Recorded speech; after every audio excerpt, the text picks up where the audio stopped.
And we are live, ladies and gentlemen. Welcome to episode 31 of Two Dudes and Some Bullshit. I see what you did there. I got the M31 going on here, and it's also Halloween tonight. Yeah. That's exactly right. Talking some Halloween. Jason shirt. What's the bottom? What's the bottom? I am. This is what this looks like here. Ooh, look at that. Who is that? Is sexy? that? I don't think it's supposed to be anybody okay, specific I thought that might have been necessarily. from part 3. Yeah, I think it's just sort of a generic girl in distress kind of thing happening. But yeah, it's cool. And you got some of the cabins over here and Jason Voorhees' tombstone and, of course, the mask and whatnot. Just kind of a collage of sort of stuff. It's a sexy shirt, ladies and gentlemen. It is a sexy shirt. Sexy, sexy, sexy. Anyway, so, yeah, it is Sunday, July the 21st, 2019, and this is episode 31 of Two Dudes and Some Bullshit, and tonight, Tony and I, we're going to talk about, well, we're not going to tell you what we were going to talk about, because that'll be pushed to next week, but we decided to sort of push our show to next week because of the breaking news that happened just a couple of days ago in regards to Halloween. Now, before we jump into the Halloween side of things... We had a busy week with, dropping of stuff. Yes. Yes, very busy. It was a excruciatingly... Well, not excruciating. It was just a really... yeah, exactly. It was just a really busy week for me this past week between the videos and the voiceover and all that kind of jazz. So it was pretty crazy. But Comic-Con, of course, was this past weekend, and a lot of trailers dropped, and including Top Gun 2 Maverick, starring the finally, I'm beginning to look a little over the hill Tom Cruise, because he's got some pretty good genes. He's still, when you look at him in the trailer, you're like, damn, boy, do you just, what, Fountain of Youth? What are you doing? I want it. I want whatever you take. That's exactly what I'm talking about. So before we jump into the Halloween news, Tony and I just want to talk briefly on this Top Gun 2 trailer. Tony's a big fan of Top Gun. Tony's probably a bigger fan of Top Gun than I am, but I certainly appreciate the 80s classic. Well, anyway, go on. If you're in our age group and you grew up as an 80s brat like all of us, I mean, Top Gun was a huge movie for us in the 80s, you know? In my household too, my mom loved the movie, my brother, I did, my sister. It was a movie that was played a lot, and we quoted Top Gun a lot. Me and my brother walking out of the room. I feel the need for speed. Shit like that. It's like I said to you, when I first saw it, visually, cinematically, I was impressed. I was, geeking out, on the tech aspects of it.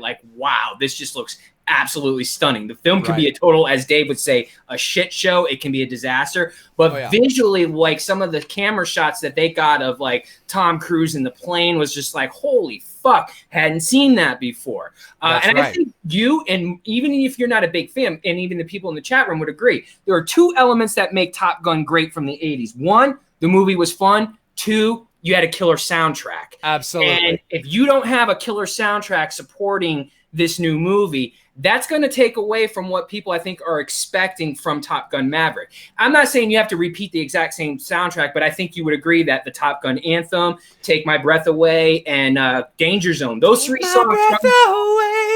Those three songs really identify that movie, 100%. And it's like the Halloween theme, as we're about to segue here into that here in a moment.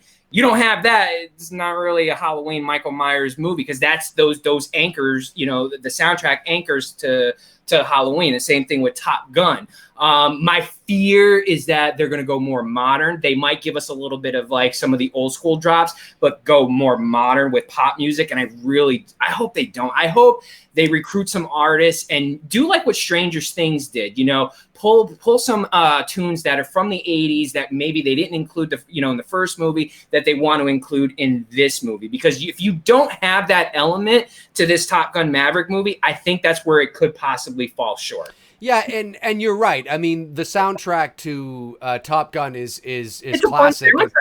Oh, it is, and it's just a part of it's essentially a character in the movie, and exactly. And it's I expect now, looking at the trailer, I mean, yes, the cinematography was stunning, and of course, seeing Tom Cruise actually in the cockpit of a fighter jet is just cool. But it's hilarious at the same time because it's like, dude, like, fuck, you know, he goes balls to the wall. You gotta respect. He does. Yes, you do. Yes, you do. All that Scientology money. Anyway, but ting. I love the ending though. Most people, I don't think people get what that ending is when they talked about your kind is becoming extinct. And I think that's like a reference of like people who are from the 80s, that style, that badass type of mentality is in essence becoming extinct. And I love when he just looks back and goes, yeah, but not today. You know what I mean? Yeah. Like, we're not going out just yet. Right. That's right. For a while longer. That's right.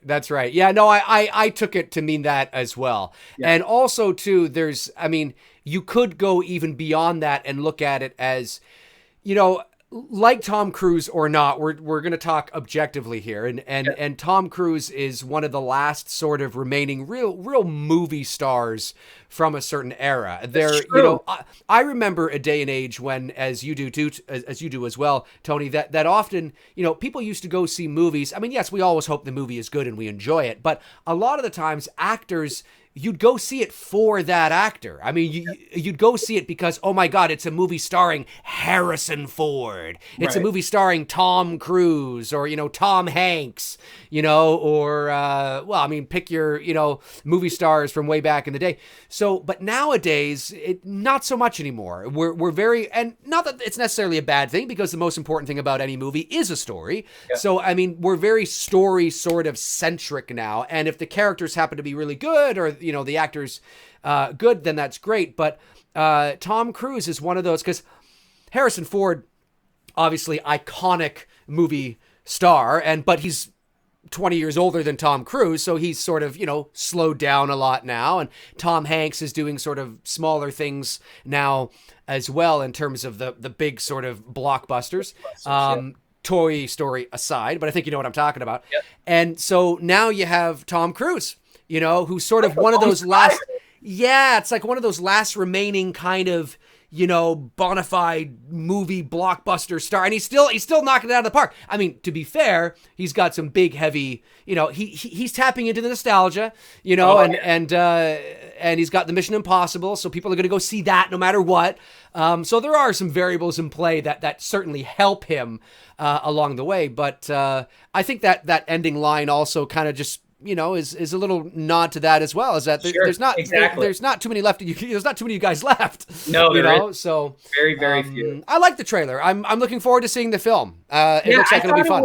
If movies could, production companies could take note, I thought they didn't show a lot. They showed enough. And I'm content with this being the only fucking trailer till the movie comes out. It showed me enough. It's got me pumped. I want to go see it.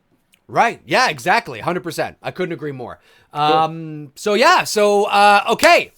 Yes, sir. Ready to do some Halloween shit. Dude, you realize it's been 2 fucking months since we did our last Halloween video? No. Time is just fucking clicking. You see, it feels like it's been a week.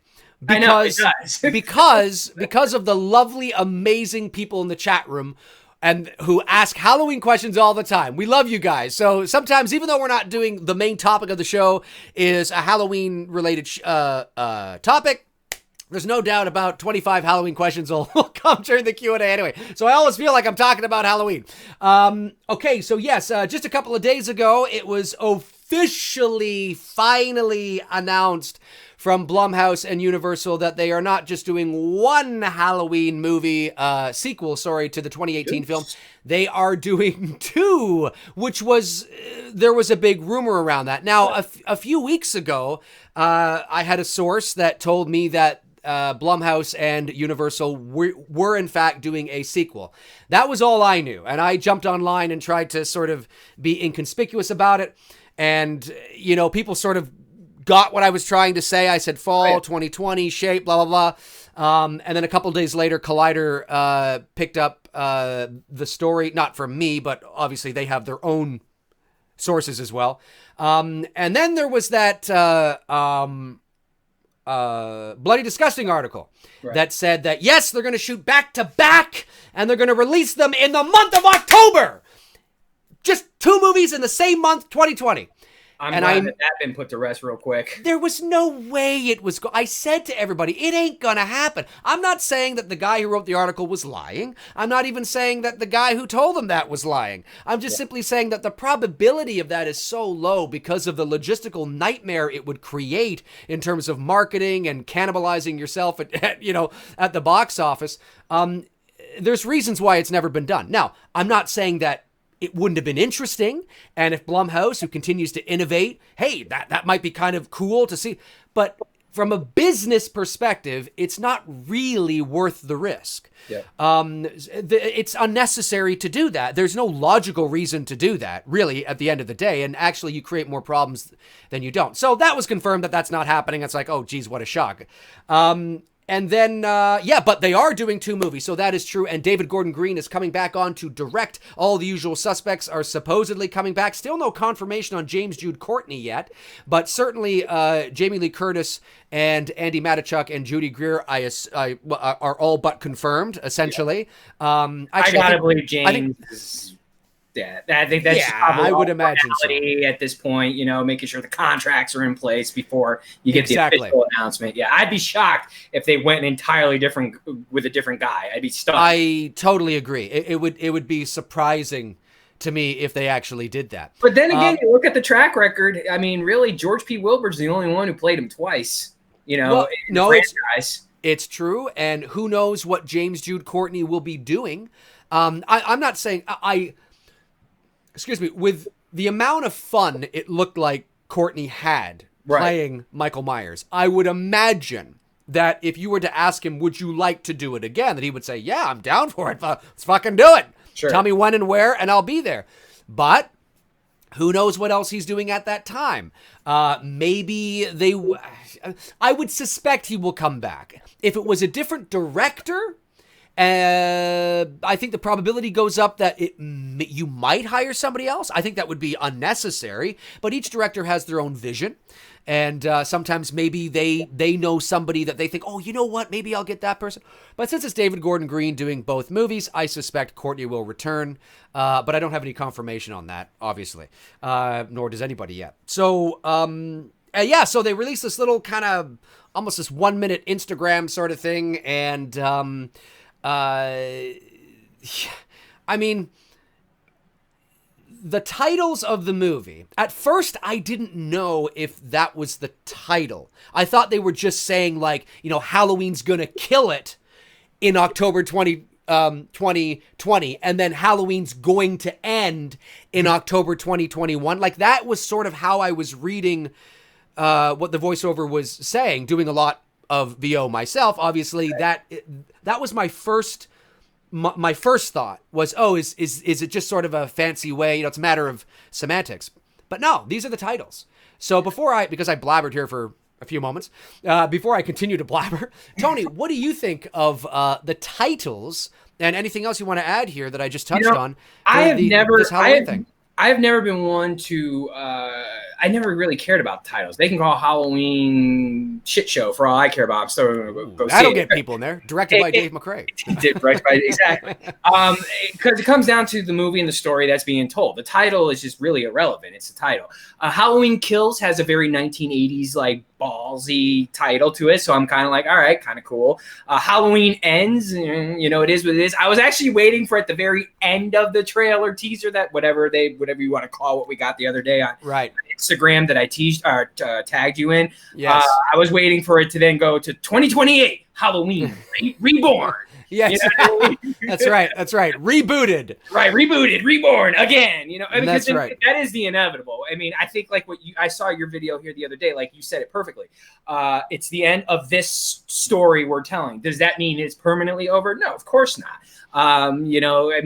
Michael will come back in different fashion, maybe a reboot, who knows, 10 years from now, 5 years from now, we have no idea what the plans are. I don't envision that. Who still owns the right? Akkad still owns the rights? Oh, yeah. It's a money maker, they might let the waters, kind of subside for a little bit, but I will say this. it will be, but it could be premature because I didn't think Jamie Lee would come back to do this. So it could be the end with Jamie Lee Curtis as part of the franchise.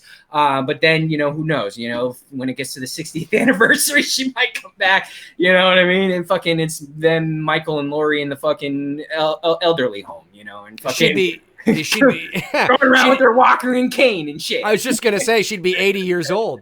But yeah, the titles, I don't care. I know some people didn't really like the titles. I don't get caught up in like what a title. I did notice, because I think you mentioned this, there's a lot of R's in the Halloween franchise. Return of Michael Myers, Revenge of Michael Myers, Resurrection.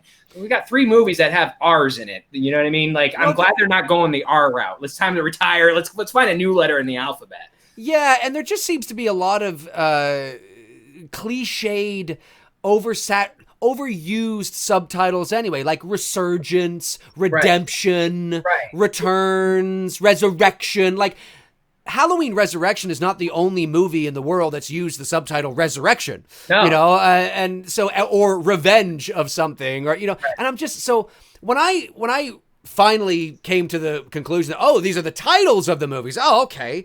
I instantly, there was very little warm-up time. Like, when I heard the title for The Force Awakens, I know there were a lot of people that were making fun of it, going, oh, the Force doesn't sleep. How does it awake? And it's like, no, it doesn't mean that literally. It's a philosophical thing. The Force is awakening. It means it's back. Star Wars is back. There has been an awakening. Anyway, it's a whole other fucking video. But I remember when I heard The Force Awakens, I thought, okay, let me think about this. And I had to kind of let it sit. I had to let it marinate for a bit. And then I kind of was like, you know what? I kind of like it. Yeah. Immediately loved The Last Jedi. Loved that title. Hated the movie, but loved the title. And The Rise of Skywalker, I'm not, it's fine, but I don't really have I don't know where the hell, I think because The Last Jedi ended so poorly, I have no idea where the hell they're going to go, so I don't have really any context. So sometimes when I hear titles, there's a warm-up period, right? You got to let things marinate. With Halloween Kills and Halloween Ends, there was no warm-up period. I love them instantaneously. Yeah. And I know that might be a surprise to some of the people in the chat room, but like I said in my video, what I liked about it is one thing that Tony said there was Halloween Kills sounds very retro. Oh, yeah.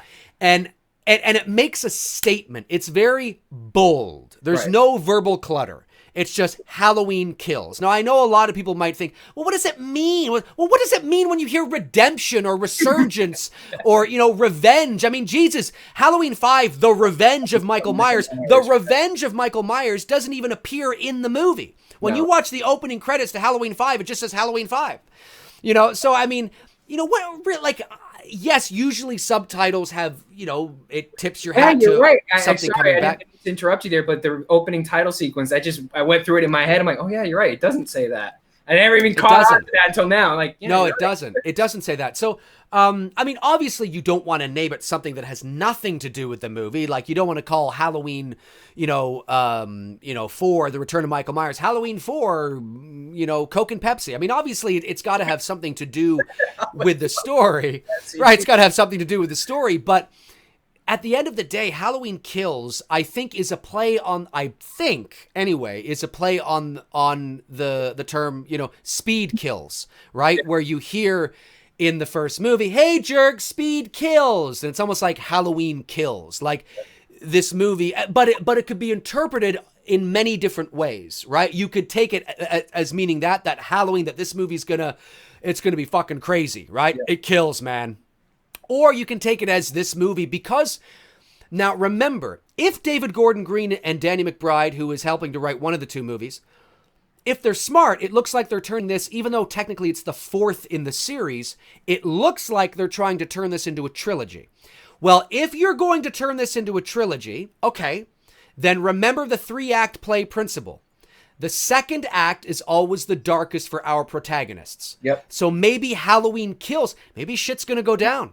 I'm not saying that Jamie Lee Curtis... I was thinking that exact same thing, man. Go ahead. I know where you're going. Well, I was just going to say, I mean, now I believe Laurie Strode, Jamie Lee Curtis has signed on for 2 movies, which would tell you that she's coming back for the 3rd movie. But how, though? How does she come back? Right. flashback sequences. I'm not sure. I'm not sure. But what I'm thinking is that if they were smart and they're shooting back to back, which is another side, which is always cheaper to do, but at the same time, you're already in the rhythm.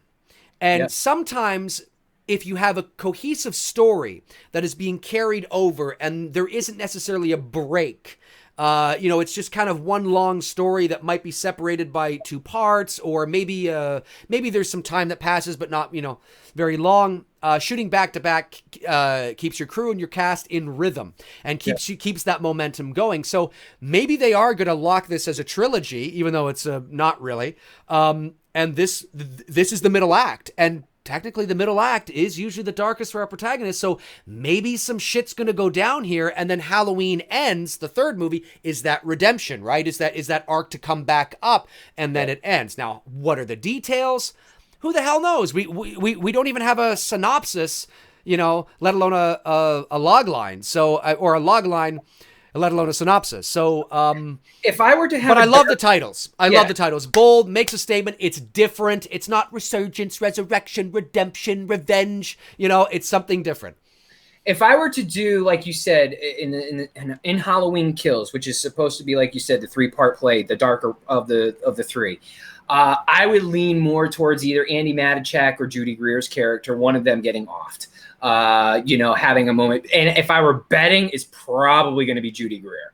I don't see them. I see Andy Matichak almost becoming the Laurie Strode, like grooming her to become like the final face, the final heroine of this franchise, even though it's Laurie Strode. Maybe, Allison is the last one standing, when we get to Halloween Ends, she's the one, and her grandmother and her mother have died for it. Again, there's no speculation, or there's nothing even written about this. Me and Dave are just totally like pulling shit from the sky right now. And hypothetical scenario, what would I do from a narrative storytelling point of view if Curtis is signed on for 2 movies, so she's pretty much locked in for those 2. If I had to look at who was the more dispensable character to have that dark moment in Halloween Kills, probably would be Judy Greer's character. I probably wouldn't go Andy Matichak's just because she's too green. You know what I mean? Like, I think fans want to see more of her. See, let me play the devil's advocate. Okay. So we have, I agree with what you're saying, by the way, but for shits and giggles, as they say, well, here's maybe Andy Matichak's character, because she was essentially a one-dimensional character in Halloween anyway. Very one-dimensional. And maybe that's all the more reason to get rid of her. Yeah. And you could focus as... The problem is, my heart says Andy Matichak's character of Allison is the one you want to rise, but simply because as a character, she was not annoying as fuck. Right. But when you get to Judy Greer, I like Judy Greer. All these women are attractive. I mean, there's nothing wrong with any of them, right? And they're very talented as well. So they're easy on the eyes and they're talented. But the fact of the matter is that Judy Greer's character of Karen was just annoying and mom and naive. I don't understand why she was written that way. So unfortunately, and I understand she had a little bit of a redemption moment at the end where it's like, gotcha, yay, and I was like, oh my god, But anyway, so maybe her character she had that arc, and maybe she'll be less annoying in the sequel. But you could, it would be a ballsy move to off the young girl who you think is very ballsy. Who you think is in line for the throne, right? You think she's in line for the throne, but maybe they do a little bit of a bait and switch, and she gets off, and you're like, what? Listen, I am all for, as many people know, if you watch my latest video, I'm all for the death of characters if it serves the story. Not just for the hell of it, for shock value, but as long as it serves the story and it doesn't feel shoehorned in, and it makes the story richer and stronger, I'm okay with entertaining those ideas because, I want a good movie. I want a good story. And so, it could go both ways, right? It could go both ways. That's a very good point that you make. In terms of... Now, what about as far as storyline in general? Do we set this a year after the events, or are we picking up? I'm talking now with Halloween Kills. Are we picking up right immediately where it's left off, where the girls are in the back of the pickup truck and we're still continuing the same night, or do you let a year go by and it's Halloween all over again? Well, that's a great question. Well, I will say this. I'll give a little bit of insight into my sequel concept video, which, by the way, is coming. I'm assembling it right now. It's going to be a long video. It might even be 2 hours long. I have no idea. There you but go, I go, and me, that upload is going to be a bitch for you, dude. Oh, it's a good thing I got some good upload speed. So, damn. But it's long because I'm walking you through my ideas for a sequel to Halloween 2018. Now, my sequel idea does pick up the very same night, immediately right after. Not because I want to tip my hat to Halloween 2 from 1981, but because it feels like the most logical place to pick up. But also be warned, my sequel idea is to end everything.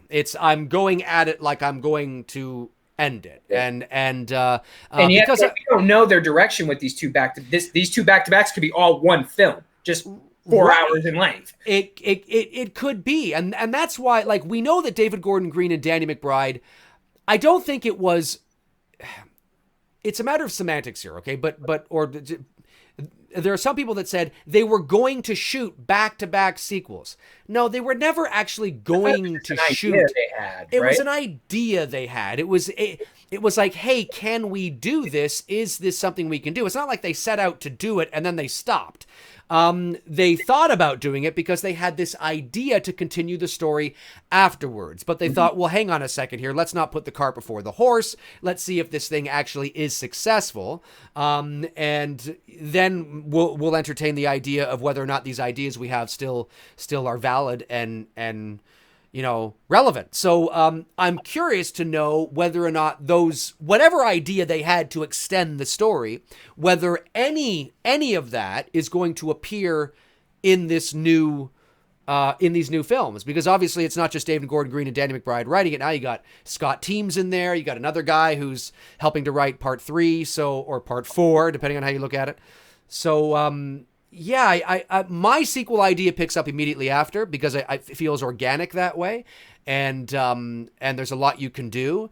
But if they fast forward a year later, then I hope they don't go the route of Michael was caught and thrown back into enough of that. Don't do that. Enough of that, only to escape again. Well, you guys are fucking idiots. Please, God, don't do that. Yes, it's just dumb. So I suspect it either picks up. Question for you. Yeah.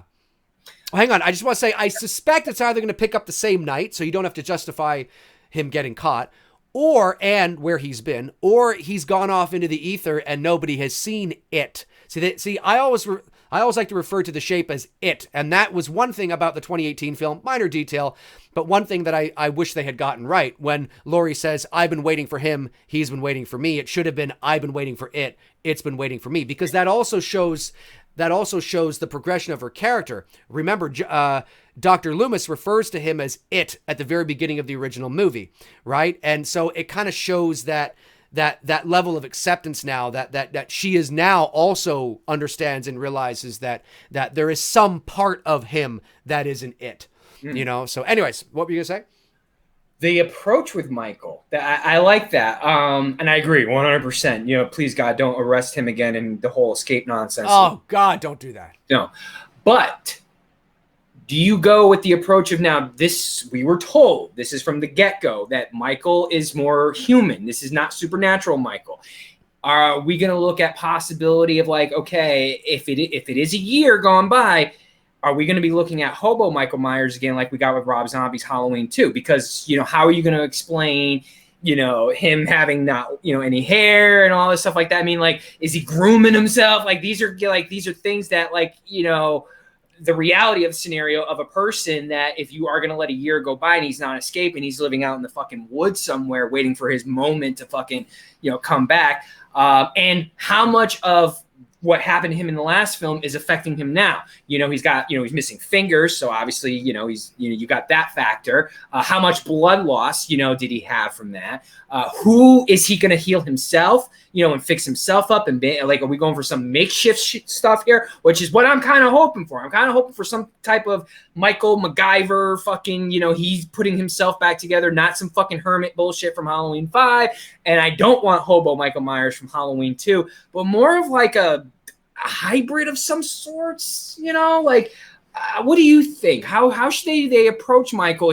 Because setting the tone for Michael in this next one is going to be really important for us to still believe that he's still human and not supernatural. Once again, Tony, you've brought up a very important point, and I'm a huge proponent of the original intent of the character, Sure. as a lot of people in the chat room know, and that was that he is a human being, but there's something off about him. He has this slight supernatural edge, and you were never supposed to know what that was. You were never supposed to be able to quantify that and figure it out. That adds to the anonymity and the ambiguity of sort of what he is, and this ghostly sort of figure that can be there and not there and all that kind of stuff. But he's still flesh and blood. So it's an interesting dichotomy, right? And that's hard for a lot of people to wrap their minds around, because we want to be able to quantify. No, Michael Myers is all supernatural. No, he's all human. And it's like, no, it's not either end of the spectrum. The problem I had a lot of issues with the 2018 film, as you guys know, but I actually, believe it or not, this might come as a surprise to some people, I found that they almost humanized Michael a little too much in the 2018 film. I didn't need to see him stepping onto a bus in chains and taking a seat and going like this. And, I didn't need to see him in broad daylight. I didn't need to see him in the bathroom stall and almost see his face and all that kind. And the fact that that's interesting that you say that, because you're such a big fan of the 78 film. And, you take the scene there with the girls walking home and he's standing out in front of the bush. That's an no. I'm talking about, broad daylight in the sense of when he was in the courtyard chained up. Oh, okay. Yeah. Now, him in the getup. Okay. Yeah. Okay. Great scene. It's a cool scene, but is it right for the character? Gotcha. So, like when we saw Michael without his mask in a robe jumping on a car, it was during a thunderstorm at night in the middle of fucking nowhere next to this sort of psychiatric hospital. That's different, right? Because you're utilizing the right mood and atmosphere and lighting for that character. So this is what I have to say about that is I think you have a wonderful opportunity here to actually utilize the shape even more to its full potential in this next film, because there were so many missed opportunities in Halloween 2018 that you can still utilize in a sequel that does justice to the character of the shape. There, not there. How did he get there? Looking, lurking, stalking, insidious sort of things that he does that feel more in line with his character. We saw bits and pieces of it in the 2018 film, right? We absolutely did. There were some nice, cool moments there, but there's so much you could do still with his character. So, the fact that, that part about what can we do with this character that we haven't done yet, I still think there's a lot to do. In terms of where he's been, that does pose a bit of a question, because there's never been a movie where no, actually, that's not true. You go from Halloween 2 to Halloween H2O, and he just... They never found his body. That's right. The throwaway line. They never found his body. But also, he's not burned at all, right? And he sees now and all that kind of shit. I would suspect that where Michael has been doesn't need a big explanation, but it would probably do them well if they wove the they made him very human in the first film. Maybe in the second film, they begin to add doubt now. Just add the doubt. You don't... See, that's what was so great about the original film, right? You saw him as a 6-year-old boy. You knew he was a man, but then you heard, this isn't a man, and it's like, what's going on here, right? And I'm telling you, I watched him sitting in a room, sitting at a wall, looking at the wall, looking past the wall, looking at and there's all this rhythmic dialogue, but yet he's a human being, but yet, is he a human being? Like, start to add that that ambiguity and doubt again back into the character that they didn't really do in the first film. The first film was very focused on the sort of human side of him. So I think you have an opportunity here to kind of put that back in there, if that makes any sense, because there's so much you could still explore with that side of his character that they didn't in the first movie. No, 100%. Yeah, you know, I don't need full hobo Michael Myers like we got in Rob Zombie's Halloween 2, but maybe something that, you know, same outfit, same mask. Maybe the mask is a little bit more burnt up from the fire because we still don't know how that's going to be answered, you know, the escape and whatnot. Right. Yeah, no, I agree with everything that you're saying here.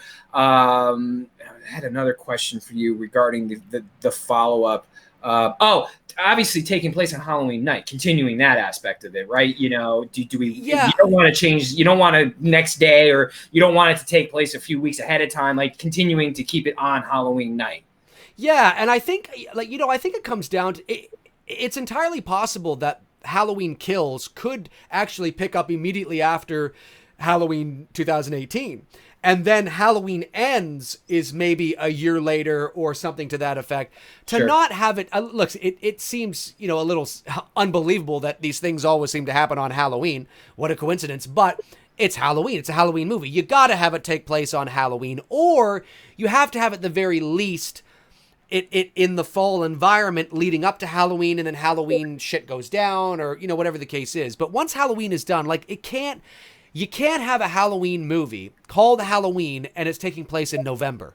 You just can't do that. You can have a Halloween movie take place in October and it's not Halloween yet, right? Because Halloween is on the horizon, like Halloween 3, right?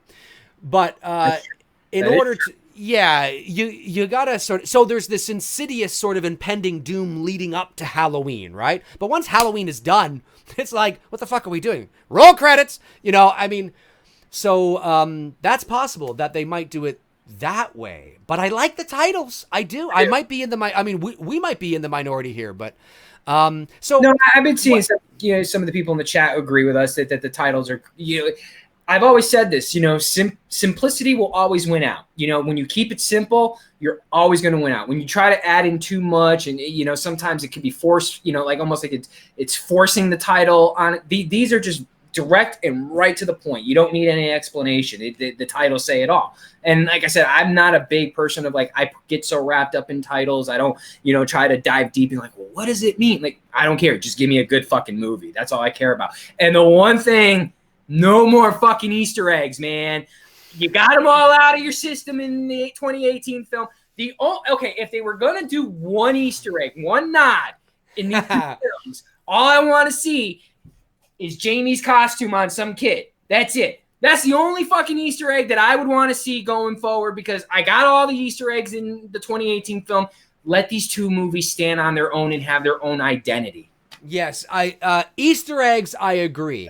I still think there is more, and there's nothing wrong with this. Again, if it doesn't feel shoehorned in or there just for the sake of it, if you weave it into the narrative, it can be like I want to see more of a, I want to feel, because I think it's appropriate. I don't think it's unrealistic expectations. I don't think it's not making it your own. I don't think it's you know, lame fan service. But I think there should be moments that connect back to Laurie's experience. Like maybe we see her in her, you know, she has a new home now or something, or maybe there's a conversation that, you know, what was it? I forget the gentleman's name now, but somebody who follows me on social media, on my Facebook, if they're watching, shout out to you. I'm sorry, I can't check I forget who it was now, but said, Dave, do you think there should be a scene in Halloween Kills where maybe there's a moment, there's some, you know, exposition where Laurie is talking to Allison and Karen about how Dr. Loomis saved her life and maybe how she misses her friends. And I said, I'd be okay with that. That's a nice touch. As long as it doesn't feel like, oh, wait a second, here's the nostalgia moment. It can't feel like that. It's got to feel just sort of organic. But I'm okay with that, because that was one thing that I think was missing, was more of that connection, and you can still do that and make the movie your own. You don't have to live in that space, but you have to acknowledge that this is part of this woman's life. That's why I always thought that instead of having the Judith Myers grave site scene with the investigative journalists, I think it would have been more appropriate to have Laurie at the gravesite of Bob and Annie, or Linda, or whatever it is. And there's a moment there that maybe she's talking out loud to herself, like, I'm not going to let him, win, or I'm not going to let you die in vain. Well, like, whatever it is, right? And there's that moment, and then maybe the wind blows through the trees, and she looks up, and there's that kind of like, I know it's, it's almost time kind of thing. It just would. And then when she's leaving the gravesite, when she's leaving, the camera's following her and she's in the background. So she's kind of out of focus a bit, but the camera then stops and in front of us is Judith Myers' gravestone, because there would be no reason for Laurie to go and visit it, because that's not her sister in this new timeline. Right. So that woman is irrelevant to her, but it's relevant to the audience. So that would have been a nice little kind of thing. Just little things like that. I think you have an opportunity to do that, and as long as you don't live in the space, I think fans would appreciate it. And the story would appreciate it too. Oh, absolutely. Now, when we get to the ending part of it, how do you end it? I mean, what do you do that hasn't been done? Do we burn them again? You know what I mean? Like, it's like I've been sitting here all week, or not all week, but the last few days when you said you wanted to do the Halloween, kills and ends video tonight for the stream for everyone. How do you end it? Like, what do you do? Do we have like a shootout scene again where he gets, bombarded with bullets? How do do you bring back the OG Myers house? And you know what I mean? And hang on, I don't have any alcohol here, but I'm having a shot. Welcome to the shit show. I'm having a shot here of water because this is very, here we go. All right. All right. That's a great friggin' question, man. How would you end it? I wouldn't mind seeing the old house. Maybe that's the final resting place, for him. That would be another Easter egg I wouldn't mind seeing in the movie. What I was more referring to that took me out of the 2018 film a lot was the more than obvious references to the other films and the scenes that were very parallel and similar to some of the other the films. I want these two movies to have their own identity, to stand on their own. I don't need the like the bathroom sequence again, which could be looked at as a scene from H2O or even Rob Zombie's Halloween as well too, both having similar types of scenes with Michael in there. That's the kind of stuff I'm referring to. But as far as Easter egg goes, having the Myers house back, that would be kind of cool. Would it still be standing there after all these years? I mean, look, I live in Georgia. We are filled with abandoned houses that are still standing. I do all my photo shoots in these houses, okay, that have been standing for 20, 30, 40, 50 years. So that is not unheard of, that the house would still be standing. So I wouldn't mind seeing that. But, how do you do it that doesn't cheapen it? Because I felt like the ending of the 2018 film was like, okay, so this is the direct sequel to the original Halloween, but you're killing him off the same way they did at the end of Halloween 2. In essence, you're burning him. I mean, we saw that. So I want to see something new. I don't need him going down a mine shaft and being shot up 150 times like in Halloween 4, forget 5 and 6. I mean, I don't know. How do you do something? I mean, you can blow them up, but it's like, I don't know. It seems kind of there has to be some type of almost like episodic moment that he's got to go out with fucking guns blazing and down in a blaze of glory, It's so hard. Again, I mean, that's why the perfect ending to the entire thing was just the ending of the first movie. I mean, I mean, that's really at the end of the day that I don't want to get off on a tangent on that, but yeah. So hold on. It may not be Georgia, but the Midwest of Illinois and Georgia's makeup, because I've been to Illinois and the Midwest, they're identical. You would literally think if they're basing it on country, because that's where this takes place. This takes place in the country. This does not take place in the city. This is farm town USA, is where Haddonfield, the fictional town of Haddonfield, is set in. Has a very similar makeup to the country of Georgia and where I live. If you look at my photographs, the makeup of the landscape of these towns are very parallel and similar. So that's what I'm referring to. Yeah, I mean, it's again not to sound preachy, but going back to my last video on my channel, it's one of the reasons why I think, again, I understand why they didn't do it. I mean, this is a business, but it's unfortunate in some ways, at least for me, because I think it would have been a wonderful, and I do mean wonderful, ending if Michael and Laurie had died in the fire together. Sure. I think there was a wonderful opportunity for the character of Laurie to sacrifice herself by saving her family, because she does not want, them to go through, she doesn't want her granddaughter to go through all this, or her daughter, whatever the case is. It's not like the character of Laurie's intention was to sacrifice herself going into that moment, but she realizes that there's no hope.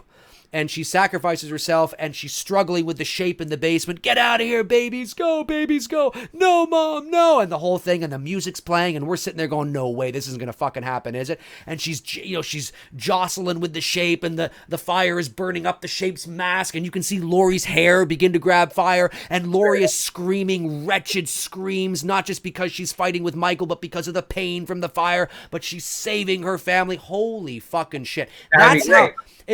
unbelievable. And you think back to Fate, when the teacher was talking about fate in the classroom back in the original Halloween, and the very first time that Laurie and Michael see each other out that window. Now, obviously, that was all about fate in terms of that one movie and her meeting him at the end of the film, but you could have extended that to the ending of the 2018 film. Now, I understand, again, why they didn't do it, and I totally understand why hardcore Halloween Michael Myers fans that want these movies to live on wouldn't necessarily want that. But I would like to think, like I said in the video, that at the end of the day, if it was spectacular, that we could have accepted that and been like, okay, you've elevated these characters to something even more iconic, and what a way to go out. Like, nobody wants Laurie to go out with a whimper, right? She's an iconic character, and really, if she's going to go down, she should go down at the hands of Michael. And if Michael is going to go down, if Donald Pleasance is no longer alive,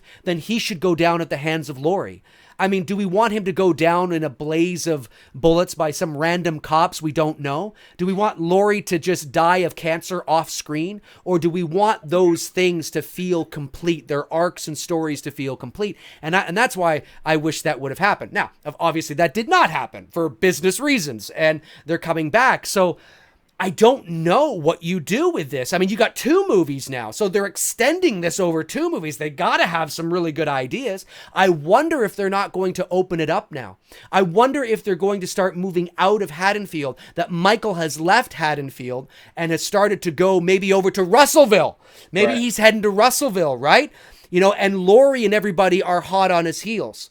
And they're trying to find him, and now it's extending beyond that, because to do 2 more movies in Haddonfield just seems like you're stretching the plot really thin, so maybe they're going to try and open it up a bit. But how you kill Michael, I mean, he's the best way and I mean this, I don't like the movie, but I mean this. The best way you could have actually killed him, really, if it had never been done before, was to do something like chopping off his head. Oh, H2O. Yeah, like if that had never been done before, if there was no H2O, or the ending of H2O didn't do that now, because that would just no. No, exactly. They can't do that. But that could have been something that they could have done if that had never been done, and it would feel very final. And it felt very final in that other movie too, even though it was anyway. Depending on how they arc Allison, Andy Matichak's character in this next film, I think fans would be forgiving if she's the one who gets him in the end. If Laurie's killed and ultimately becomes Andy Matichak, that has that, like, that might be her, like, this is the moment of, like, where she kind of becomes the face of the franchise. You know what I mean? The not the new Laurie Strode, because you can't replace such an iconic character like that, that Jamie Lee Curtis has done now for us for going on over 40 years. You can't, but it all depends. In Halloween Kills, how, if she becomes more than that one, like you mentioned, more than that one-dimensional character, and there's a little bit more there, and we've now become even that much more attached to her. Like you mentioned that scene there where she's running away, and it's so quickly cut that I wish that there was more of a buildup, more of a stalking, chasing type scene, rather than her just running out after seeing her friend get killed and knocks on the door and then she's saved by the cops. There was just no buildup. however they do it in this film, they may do it well enough in Halloween Kills that by the time we get to Halloween Ends, if she's the one who does it, I don't think people would not be not happy with it. Would you be unhappy if she was the one, depending on how it's all put together? Well, it would depend on two things: how it happens, obviously, and whether it feels like a fitting end to the shape. Sure. And whether or not I like Allison Strode or whatever her last name is. By that time, the third one. By that time, because right now I couldn't give a frog's fat ass whether she was even in the sequel or not. Exactly. I mean, no fault to her own. It was how no fault. Exactly. Tony's bang on. No fault, of her own at all. It's not that. I mean, I would, if I was making the movie, I would also cast her as well because we're continuing the story, and at the end of the other movie she was alive, but there really wasn't anything there. The only real three-dimensional character was Laurie, and that's primarily because she was already very well developed going into the film, and then you introduce us to all these new characters that are just sort of expendable at the end of the day, so. Yeah, it depends. If by the end of that time I am in love with this character and it feels fitting, yeah, I would probably be okay with it.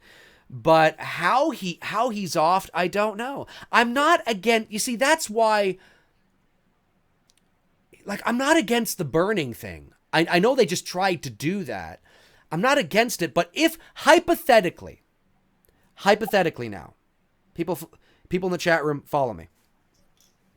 We're going on a journey, folks. No. It's really quick. If they do decide to burn him again, I know we can be like, oh God, that's the third time. Well, yeah, technically it's the third time. Technically it'd only be the second time because Halloween 2. Didn't they burn him in Resurrection though? Oh, that's true. That's just so that's be the fourth time. Right. But Halloween 2 and Resurrection don't exist in this timeline. That's true. So even though they don't exist, people have to remember that. That's one of the things that I a little bit of an anecdote here. That's one of the things that I agree with when people say it feels weird that Laurie is that fucked up over that one night. It feels like Halloween 2 should still exist and give more justification for the horror that she went through. It's a valid point because people have to remember that in the 2018 film, even the massacre at the hospital never happened. It never happened. It was only that one night. But anyway, that aside, if they do decide to go the burning route again, then somebody has to go down with him. Maybe and Laurie. It has to be Laurie. Right. Because then it's like, oh, they're burning him again, but it's different because Laurie, it's like, oh my God, the missing factor was me. Right. Maybe the like fate. They're in the old Myers house and she's yelling out to her granddaughter, Allison, get out of the house. Bang on. Tony just gave you a little bit of a preview to something I'm working on. So there you go. So it's no. I didn't have to say that. I said that on purpose to the fans who have been eagerly waiting something I'm working on. But that is the kind of thing that would help alleviate the eye rolling of the fire if it was a certain location with a certain other character. Then it's like, oh, wait a sec, shit just got fucking real. Right. Like that's the missing link, the missing key, and it brings it full circle with that fate again. So I would be okay. Like, I don't want another fire, but then how else do you do? Do you inject him with something? Do you cut off his head? Do you shoot him? I mean, come on. Like, what else do you do? Right? You'd almost have to build the Myers house again. Because I think if like you have this climactic moment at the end of Halloween Ends, and you don't even need to show it until that moment. It's right. Like Laurie's baiting Michael to come back home. You know what I mean? Right. She's baiting him. Then you can have that final confrontation between Laurie and Michael. Exactly, because you bang on. And it's a surprise. Well, it probably won't be a total surprise because they'd probably utilize that in marketing. But it's still a surprise. Like, oh, and you hold off until the end of the movie. And that's where it's like, so it brings it all. It not only brings Laurie and Michael's story full circle, right? Not only their story, because where was the first time Michael laid eyes on Laurie Strode? The house. The Myers house. Right. Now, Laurie didn't lay that was not the first time she saw him, but that was the beginning. You could. It all started. For all intents and purposes, that was it. And that's where he first laid eyes on Tommy, and how he got this little curiosity with these two people who had came up onto his doorstep. Right? Really? Right. And where was the first time that Laurie laid eyes on Michael? In the classroom. In the classroom. When she looked out the window and saw this strange man standing on the other side of the door. And what was being said in the classroom? It was talking about fate and all. Right, exactly. So when you think about that and you think of the house and Laurie, and dude, we should get residual checks if that ends up happening. But I'm telling you, man. Actually, you know what? I'll settle for this. Blumhouse, if you come across this, if you need a unit stills photographer, I'm available. There you go. Rock on. Awesome. I'll hand out water bottles. So it's one of those things where that's exactly like, so it makes sense with the connection. It makes sense with the connection because you think about, yes, it brings everything full circle. And there's no mention in this newer film, the 2018 film, that the house is gone. For all we know, it's still there. We don't know. No, we don't know. We don't know. That's right. We don't know that. And they could easily replicate that on a soundstage. 100%. Yeah. That's, I mean, my God, they did it in Resurrection. I mean, Resurrection. All you have to do is shoot is create a exterior, like the facade, the front exterior. And then you build all the interiors on a soundstage. Yep. Yeah, that's an easy thing to do. My God, like I was about to say, Resurrection, the one redeeming quality to Resurrection 2, because I agree with you on the mask. I like the Resurrection mask. Yeah. The house, they nailed the Myers house, on point. They're the only ones to nail it just right. Like the original house from 78. That's right. And I remember when I first saw those trailers, I remember thinking, oh, is that the Myers house? Right. And of course, I find out that no, it was built on a soundstage in Vancouver. So, or I believe it was shot in Vancouver. I don't know if those scenes were shot there, but a lot of the movie was. So, I mean, it's like that makes sense to me. And that I don't want to speak for anybody in the chat room, but I would like to think that if it serves the story, you see how Tony and I are connecting the dots and how we're trying to make it feel organic and serve the story. And when you realize that, okay, it's another fire, but look at all the variables at play this time, it makes that was the missing link. Yeah. Right. The symbolism, the symbolic nature of it. And I think fans would get on board with that when you think, oh my God, the linkage and the nostalgia connection and the symbolism of this, when you look back at where she first saw him, where he first saw her, and it's unbelievable. I just nerded out for a second here, guys. Bear with me for a minute. So picture it in your mind, right? Jamie Lee Curtis is yelling at her granddaughter, "Get out of the house! Get out of the house!" House is going down in flames. She says her line to him or something like that. Then all of a sudden, as the house is burning down, you have the angelic Michael Myers theme playing, very subtle and soft, with a voiceover from the original film with Dr. Loomis speaking of Donald Pleasance. Very subtle, and then you just go to black. That's it. Yes. And all you have to do is, man, I'm just getting goosebumps thinking about that. And this is how you put. Okay, oh my God, this is great. This is how you put the seed of doubt into your viewers. Now, Halloween is famous. The original Halloween and Halloween 2018 both end with the end credits of the 2018 film ends with Nick Castle's breathing, right? Right. Just before the end credits begin of Halloween 1978, you hear his breathing, and you look where the locations are. Well, in this movie, this is the final one, okay? This is it, as we know it. That doesn't mean that 10 years later, they don't reboot the story with a different cast and characters, but as we know it, this is the final thing that is linked to the 1978 classic. This is its own thing. It's done. So what you do is, but you still want to leave the audience going, just for fun, right? So instead of having breathing, which tells the audience that he's literally still out there, you're absolutely right. You have Donald Pleasance voiceover, you have you can pick whatever speech you want because he's got a few of them that are great. That's right.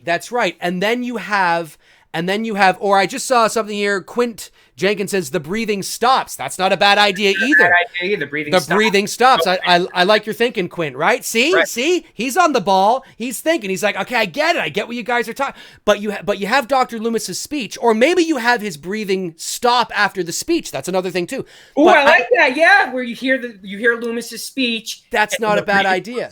But the problem is that if you have the breathing and the speech, that might be a little too on the nose that he could still be out there. And you don't want to definitely say he is. You just want to always leave the ambiguity there. Just a little bit, just a tiny bit. Not because you're going to make more sequels, just because it serves the character and it makes it just kind of fun. So what you do is you have that speech about, the blackest eyes, the devil's eyes, whatever it is. And I watched him for 50. So it's just reminding the audience of what we were dealing with. Right. And then he stops the speech and you just hear the flames and then it just cuts to black and that's it. That's it. It's done. And it's like, oh my God, like what a way to bring it home. And I think fans, I want to believe that they would be like, I'm okay with that. Right. I'm okay with that because what an amazing ending. We didn't let our beloved Michael get fucking shitty again. We didn't let Laurie Strode go on and die, off screen of some car accident. We didn't find ourselves right back where we were before the last movie, right? Last year. We did it right. We capitalized on it. This is a business. They're going to make probably a lot more of these, but I think for the artistic integrity, I think fans would be like, you know what? Yeah, yes, I'm kind of like okay. Going back and forth in my mind. Do you do the speech in the house with Brackett, or do you do the speech outside of the house before Lonnie shows up? With Brackett, because both speeches are great. They are. Well, maybe decide which one do you go with as he's describing Michael. Maybe it's a combination of both.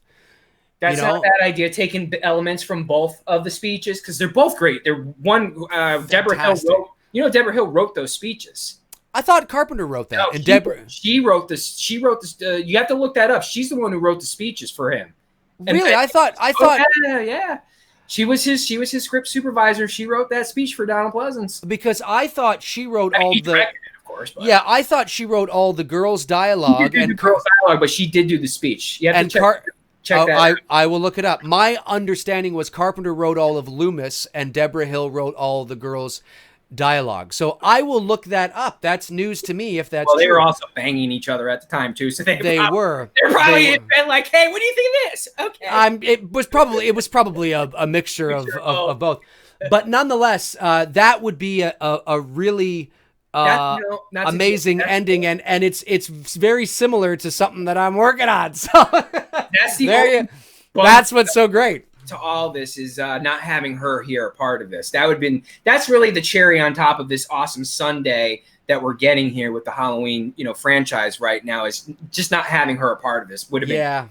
It would have been. I hope they acknowledge her because they've kind of not acknowledged her much at all. And she was, we've talked about this, a lot on the channel that she was a huge part to this franchise becoming successful. Oh, she was, and unfortunately, Deborah Hill died in 2005. Very young, too.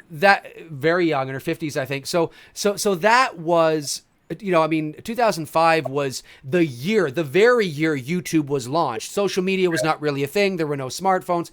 So had she been alive today, there's no doubt, or at least there's very little doubt in my mind that she would be doing the convention circuit and people would get to meet her because I think she'd find that fun. She'd probably be still a busy working producer. Who knows? But I think she would still find that fun and she would probably show up at a few conventions and she'd get a lot of love. She'd get a lot of love. And technically she is a Michael Myers. She is. So yeah, that is too bad because she seemed to be a sweetheart of a lady. So that is unfortunate. But yeah, that right there, and that, like I said, Tony, that's very similar to what I'm working on. So in that final days too, I would almost just for pure poetry, I would have Carpenter direct the scene and maybe Cundy film it. You know what I mean? Just to kind of like, again, that whole full circle. Have Tommy Lee Wallace there and whatnot. I mean, that's like really pulling on nostalgia. But if this part of Halloween is coming to it, because we know it's not forever. 5 more years when we get to the 50th anniversary, like I said, they'll probably be rebooting this. Not 5 years, right. 7, 8. They'll be rebooting it. Oh, I'm sure it will eventually happen. But I understand at face value why a lot of fans want Michael to live on and get more Halloween movies for as long as they can make them. But statistically, and the probability of that says that you will eventually get more dog shit movies than you will good ones. It's true. And that's not just with Halloween, that's with any series that goes on and on and on. Look at television. The longer a series goes on, you're kind of like, oh, well, the first 4 seasons were good. That's just the nature of the game. It's the nature of storytelling, right? Because of the way stories are told and the way characters are developed. So it surprises me. Like, I understand it at face value. Oh, more Michael Myers, Halloween, woo! But it always sort of surprises me because I'm like, I would much rather watch 3 great fucking movies than, 3 good ones, but have like 9 shitty ones that tell me they're connected to this one. And then somebody can say, well, you don't have to watch those. It's like, yeah, but it still waters everything down because we're so inundated with all the other stuff. And I'm just like, we must not be afraid to let stories end. Stories are supposed to have a beginning, a middle, and an end, right?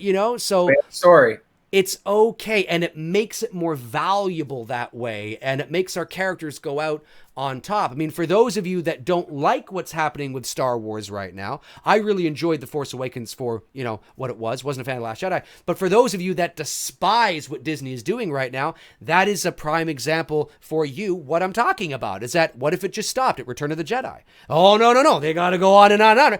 That's what I'm talking. Sometimes it's okay to let things go, and our last memories are of, and we can watch them and live vicariously through them until our heart's content. It's good shit, right? See, I'm really hoping that a COD, man, just like a COD, if you're out there and you stumble across this video, go to Netflix, man, and start like a Stranger Things anthology series with That's right. Like, you don't need to stop here permanent. You can start up the Season of the Witch thing again, but it doesn't have to be theatrical. Just go into a series like Stranger Things. No, it doesn't. That's right. That's right. That's exactly right. That's exactly right. And it's one of those things where, you like, yeah, like, just let it go. Right. It's hard to, because money, man. Money drives everything. But, it'll never end, because you're always going to have people like you who makes fan films and other people out there who make fan films. So fans are always going to get, whether hang on. What happened? Drop my phone. Okay. Fans are always going to have the Michael's always going to be, some form of presence, whether it's through fan films or, through my photos and the photography that I do. So you're always going to have it. But you're right. As you look at the franchise in the original run, I mean, after you get past 4, it just down. It just totally becomes a total shit. Yes, exactly. And, none of those movies are aging well at all. People are, I mean, yes, I understand you have some fans of, 5 and 6 and H2O and Resurrection, but it's not the majority. The majority of the people that I talk to are pretty much on the same board, page that you and I are on it. They're not great films. They're not well-made films. They're just half-assed put together. I think Gordon Green has an idea. I think he had an idea at the end of this film, and I think his idea unfortunately turned into a 4-hour epic, and they can't do it all in 4 hours because no one's going to sit there. So they're having to split this up. It's like we said before we went live. It's good enough for Curtis to come back and do at least 2 of them. 2 more of them, okay? I mean, because it seemed like Curtis was pretty much checked out of this franchise, and now that there's this resurgence in this popularity again, and Michael's at new heights that we have never seen before in pop culture, I mean, ever. I think, cash it in while it's hot, because once that fire simmers down and people are like, yeah, I've been there, done that, it will start to affect at the box office. Look at what the franchise did as it progressed in the initial run. The box office returns, were abysmal. They were a joke. Absolutely. And, that will eventually happen here with this. So I think it's smart to not do it in the same month, because we never really touched on that. I like the back-to-back years. You don't keep people waiting. And I mean, they can film this in 10 weeks, you know what I mean? Or 12 weeks or whatever, you can get both films done. It takes only about a month to film a horror film. So you're talking, they're only going to be in production for about maybe 2.5 months. The only problem with that is the timing of when you're going to do this, because they did this in January. I've heard rumors that they're moving the location out to North Carolina this time around. They are. Wilmington, is it? Wilmington. If that's the case, Wilmington's about 3 hours from me, so it's not far.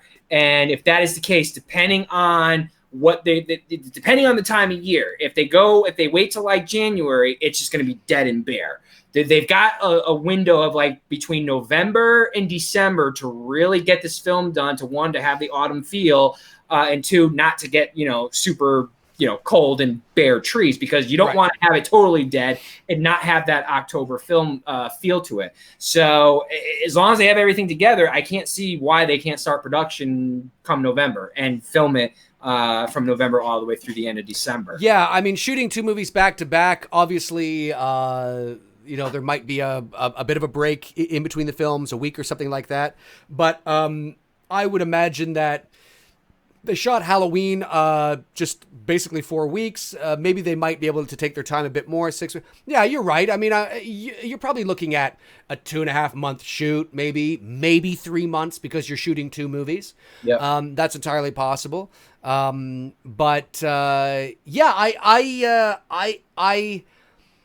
I don't think it's necessary to do this movie. Even with Laurie surviving, I think it's very, it is what it is. But I'm always excited for Halloween. I wish them well. I didn't like the 2018 film enough to really be really excited about a sequel, because I don't really have the confidence that they're going to do it justice. But that being said, like I said in a video the other day, ironically, now that the shackles are off and they're not making a sequel to John Carpenter's movie, they're making a sequel to their own movie.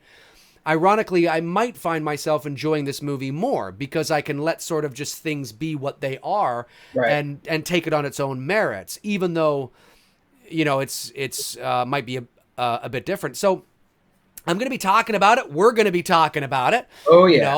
I'm always excited. and I always hold out hope that they will do what we said. I think and like I said, what we were talking about is very similar to what is coming to in my sequel concept video. So that's kind of that's a coincidence there. I'll have to give you a writing credit now. Did I see something that Danielle Harris has got a petition online that she's trying to get herself back into the movie? I love her. You guys know I love her. That's my scream queen. Let it go, let it go. Let that shit go, girl. They can't listen. They can't put you in. They can put you in the movie as somebody else. Yeah, for sure. But they can't put you in the movie as Jamie Lloyd, because Jamie Lloyd doesn't exist. I mean, you could bring the character back if you wanted to. I mean, and just whatever. But that would make no sense. Well, I see what you're saying. An alternate reality version of her. Reality, like here's Jamie Lloyd, not related to. Then it's not the same Jamie Lloyd. Exactly, that's what I'm saying. It's a different Jamie Lloyd. Exactly, because everything that Jamie Lloyd went through in 4 and 5 doesn't exist. So she would have no cognitive recollection of any of that. So you're not even watching the same Jamie Lloyd. So it's just let it go. No, it's unnecessary. It's unnecessary. Did you see that? She's got a petition going to get back. I did not see the petition. I just saw her tweet or something to that effect. Yeah, I was like, girl, let it go. I love you, but you gotta let it go. Exactly. Well, hey, you want to jump over to the chat room a bit early tonight? Yeah, I know some people were, at the beginning of the stream saying we don't answer questions. No, we do answer questions. We just don't answer them until now. That means we must have some new viewers. Yes. How Two Dudes and Some Bullshit works is that Tony and I talk on a specific topic for about, 90 minutes or so, and then we jump into the live chat. So that's why. And I noticed that nobody sent in super chats, which is good, because sometimes people send in super chats like throughout the show, and then we can't get to them and we miss them and blah, blah, blah. So now we are opening up the floor to regular questions, super chat questions, whatever your heart feels you want to show. So we almost got to 400 people in here tonight. There was around 88. This is great. Well, 359 people watch right now. It's awesome. You guys rock. All right, here we go. Questions are on. David, I think they will bring Erin back. Bring her. Who's the bring her Olight? Because I think I can't read that right. Bring her Olight. Yeah. Dave and Tony, do y'all think they'll bring Erin back? No, I mean I think dude is dead, right? Well, it was never. I mean, he sort of was. I think it's alluded to that he died. Yeah. So no, I don't think they will. I don't think they will. Let's see here. Matt Cod 114 says, "Thank you for the Instagram work, Tony." Hey, yeah, Tony. If you guys are not following Tony, his Instagram is down in in the description. At least it should be. Is it? Yeah, It should be. that Halloween photo this week got a big pop from a lot of people. Everybody liked that, you know. And I've got some good stuff coming up this week as well too that I think you guys are gonna like. We got a little versus my very first versus photograph coming this week. I am excited about that. A couple old G verses too. So nice. I like it. Nice. Yeah, Tony is just rocking it with these horror photos. Check them out if you're not currently following Tony on Instagram. And also, for those of you that might be curious, I now have Instagram. Yep. So my Instagram link is in the description below as well. I think it's a few down there, but just scroll down and you'll see it. I'm new, so I don't have a lot up there at the moment, but slowly but surely.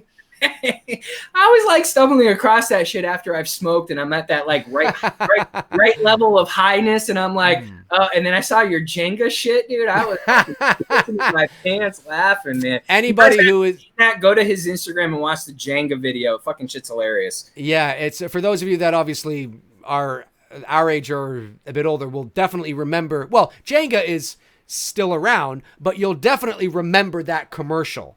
They don't do that I think they should just stick with that commercial. That is always in my head, man. It's a lot of fun to do.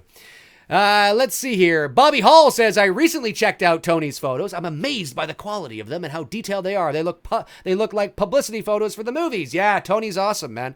He's rocking it. He's 525. Hey Tony, who's your favorite Ghostface killer? You know what's funny? There's a Wu-Tang Clan artist who's Ghostface Killer as well too. For those who don't know Wu-Tang, they're a hip hop group from our mid 90s, early mid 90s. That's about when I used to listen to him. I haven't really listened to him in recent years, but there's one of the artists is Ghostface Killer. Right. Well, my favorite Scream is the first one. I think for me it goes Scream 1, Scream 2, Scream 4, then Scream 3. Right. That's my sequence. I did like 4 better than 3, but you got to go with Billy and what's Matthew Lillard's character's name in the movie? I forgot his name. Oh, Billy. Stu. That's it. Yeah. That you got to go with that. I mean, you started with them, and that probably would. I think Dave, you would agree on that, Billy and Stu. Yeah. It's just the best movie out of the series. So yeah. Megatron Trap says, which Halloween had the worst cinematography? Well, for me, I would say it is a toss-up between Halloween 5 and H2O, but I'm going to say Halloween H2O. Now, when I say... I didn't hear you. You went totally mute for a second there. Oh, weird. Okay. It was from Megatron Traps, and he says, which Halloween had the worst cinematography? Now, I'm assuming when you say worst, you mean in line with, what is supposed to be the type of cinematography we expect in a Halloween movie. I mean, obviously, the cinematography in H2O is good. I mean, it's professional production value. But I think Halloween H2O has the worst cinematography out of all the Halloween films. I hate answering this question because being a photographer and a creator, I never like to knock on anyone for the work that they do when they create something. Look at it like this. Again, when I say worst, I'm not saying the photography is garbage photography. Right. No, I know. I'm saying that like the aesthetics looks, then I have to go agree with you with H2O. Yeah, and that's not the fault of the DP. That's because the movie took place in California. Right, exactly. So what are you going to do? Right? That's only where I'm basing it on. I'm not basing it on the DP's, skill level and what he did. But yeah, as far as like the aesthetic look and feel, definitely H2O. Yeah. For sure. Super chat from Frank Riker. Thank you, Frank. Much appreciated. D&T. Will Allison's boyfriend die, or will we see Lonnie? I think we will see Lonnie, and I think Lonnie will meet his maker. Yeah. Yeah, I agree with that 100%. Mason Locklear, Tony, did you see Screams? Yeah, I did see Scream, the season 3 TV, and look, they stop while you're ahead. The first 2 seasons were garbage, and this was just like, oh my god, like I can write a better, and I'm not a writer, I can write a better script than what they delivered to people. Like honestly, like they've tried it 3 times now, it's not hitting with fans at all. If they're going to do anything Scream related, really, the only thing I want to see at this point is Courtney, Dave, and Nev come back and do one more with Kevin. Kevin Williamson, by the way, who was Wes Craven's writer for, I think, most of Wes Craven's stuff. They collabed on like a lot of shit together. But Right. he, I know, wrote a lot of the Scream movies. That's that's all I want at this point. It's like 3 in a row here. Strike 1, strike 2, strike 3. You're done. No more Scream TV for me. Right. Did you even see it? No, I never watched any of the Scream. Yeah, you're on TV, I mean. You're not missing out on anything. Yeah, it doesn't sound like I am. Well, okay, super chat from Grave Warmer. Thank you, Grave. He says, hang on a sec, I'm trying to adjust something here. That's so strange. Oh, weird. Okay. Anyway, that's why. There we go. Grave Warmer says, with JLC set to return for both movies, does that remove the possibility of her dying in Halloween Kills? If not, how so? I mean, yes, it does. I mean, the probability goes down that she is going to die in Halloween Kills. Like Tony said, it's possible that signing on for both movies could just be a matter of semantics, and it means that they're going to use flashbacks of her in the next movie. I really don't think they're writing these movies that smartly or that right. I think we're giving them too much credit. Really, at the end of the day, I think her signing on for 2 movies just means that she's going to be in both movies. I think that's probably what it means. You know, Occam's razor, right? Agreed. Quint Jenkins, ever see slasher series on Netflix? And I tuned into like the first 10 minutes and I checked out on it. It didn't really, it didn't like hook me. Like for example, Terrifier. I just finally saw it. Have you seen Terrifier? I have not seen Terrifier yet. Art the Clown? You gotta see that shit, man. Holy fuck. I kept seeing this popping up. I kept seeing this character and people kept asking me, like, hey dude, are you going to do a photo shoot with this character? And I for some reason, I missed it. I had no idea who this character was, and it was on Netflix. I was like, fuck it, I'll just watch it. Man, that movie, like it's what you would like out of a slasher film. It's really cool. They're making a sequel to it. I believe they go to camera this fall. And actually, Michael Levy, who heads up Fuzz on the Lens Productions, is helping. I think he's helping to produce it because he was. I met him at the 40th anniversary Halloween convention. Really, really nice guy. They're out of Staten Island, New York, I think. And they were the ones that put that spoof Halloween trailer together. It was like a shot-for-shot remake, but it was Halloween 60. And Michael Myers is really old. Yeah, they put it really well done. He plays Aaron's role in that, and they also just released a movie they did called Abnormal Attraction, which I thought was kind of funny. So, and I believe, I stand to be corrected, but I believe Michael Levy is actually in Terrifier as well. I think he gets his head cut off or something.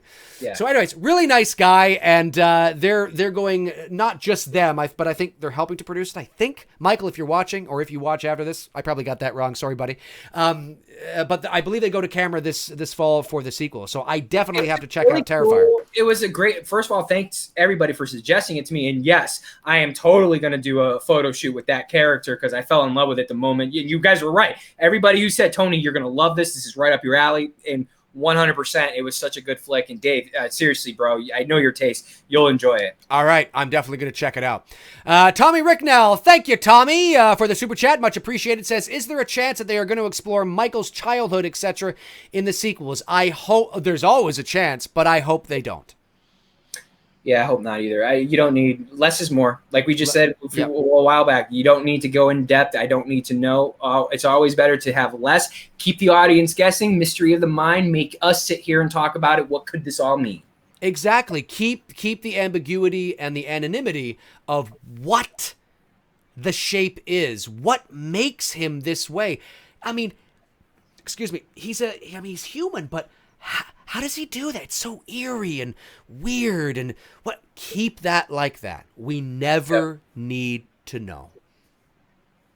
Woo Hollywood Celebrity says, do you want to see Allison, Andy, and Judy Greer, Karen should do more on Halloween Kills? Do you think Andy should? Do you think Andy should kill Michael in Halloween Ends? The first part of your question is I definitely hope, I would expect that when you make sequels that are connected to the first movie you make, and because you have the same director and writers coming back, there's a couple of new ones in there, but essentially the same, you allow yourself to have more breathing room. So I'm hoping that David Gordon Green and company will expand on these one-dimensional characters and allow us to actually grow and like Karen and Allison more than maybe we did in the first movie. So I'm hoping they do that. I think that's just good storytelling.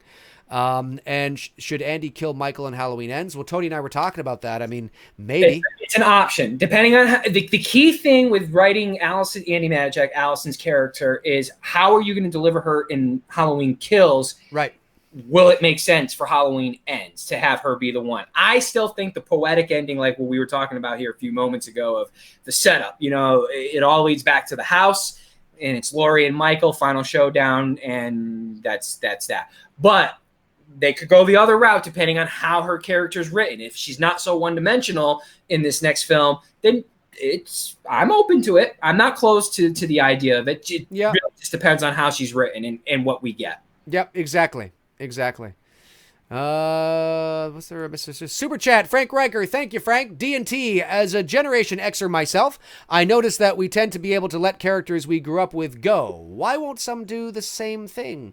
Well, it's a great question, Frank. I mean, I think it's because, God, it's a lot. I don't want to be long-winded. Basically, I just think it's a matter of understanding that it's getting the viewer to understand that you are letting it go, but it's changing the mindset.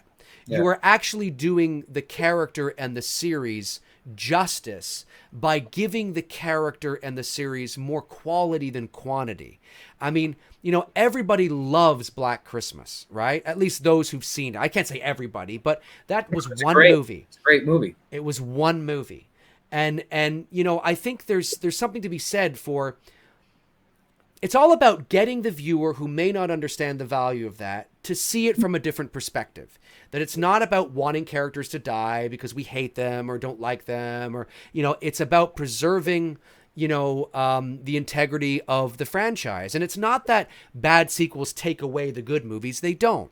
But at the end of the day, the longer you go on in telling a story, you're going to have and nobody liked where the Halloween series went, by and large. And I think it's just getting people to see it maybe from a different perspective. Well, have you thought about this?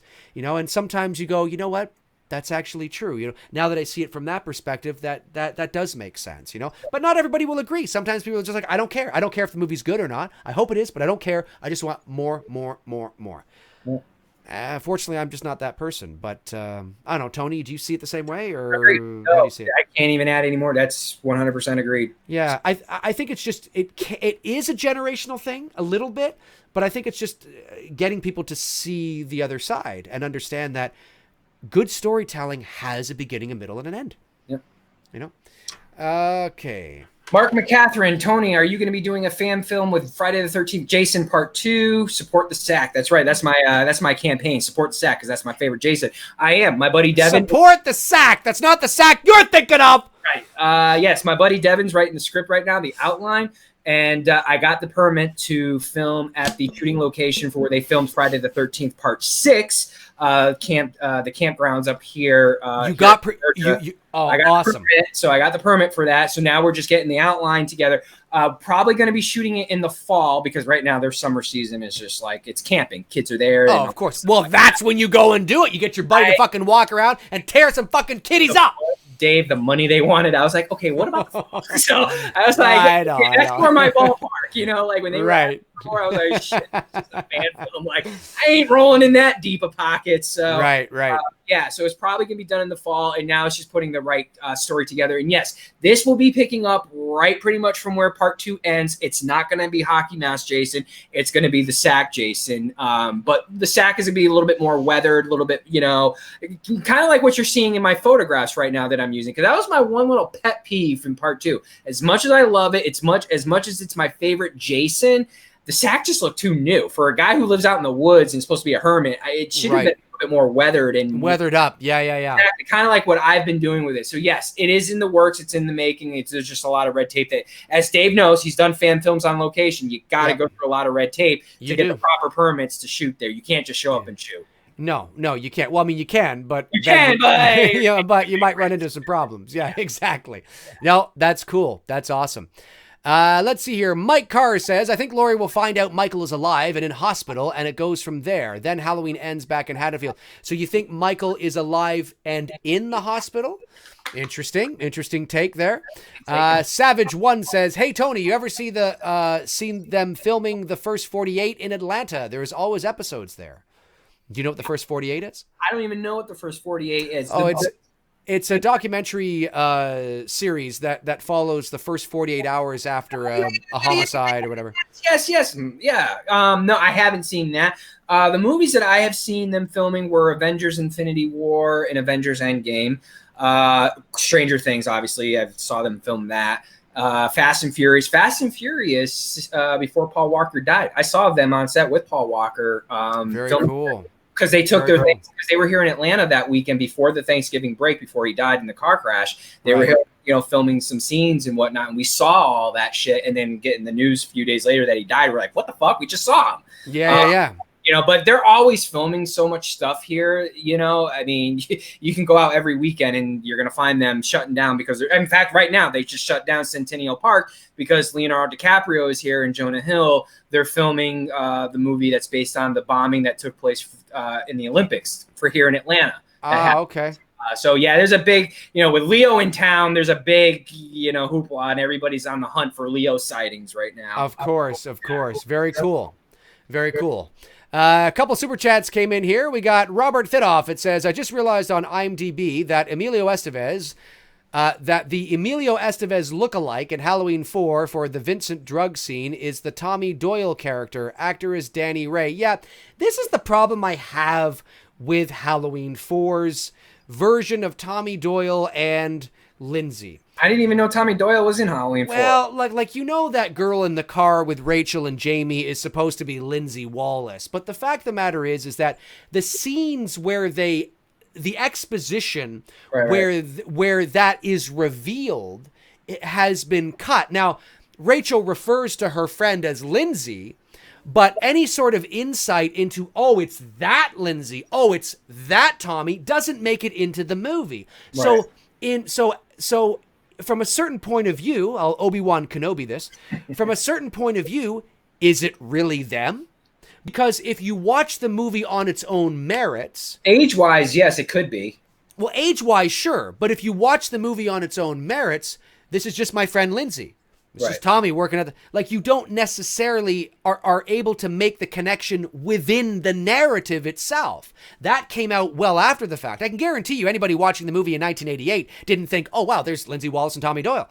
That fan Easter egg shit comes out much later, and you go, oh, so they had originally wrote it that way, and then they kind of cut this, and then, oh, that's so cool, but her name's Lindsay, and oh, so that's why.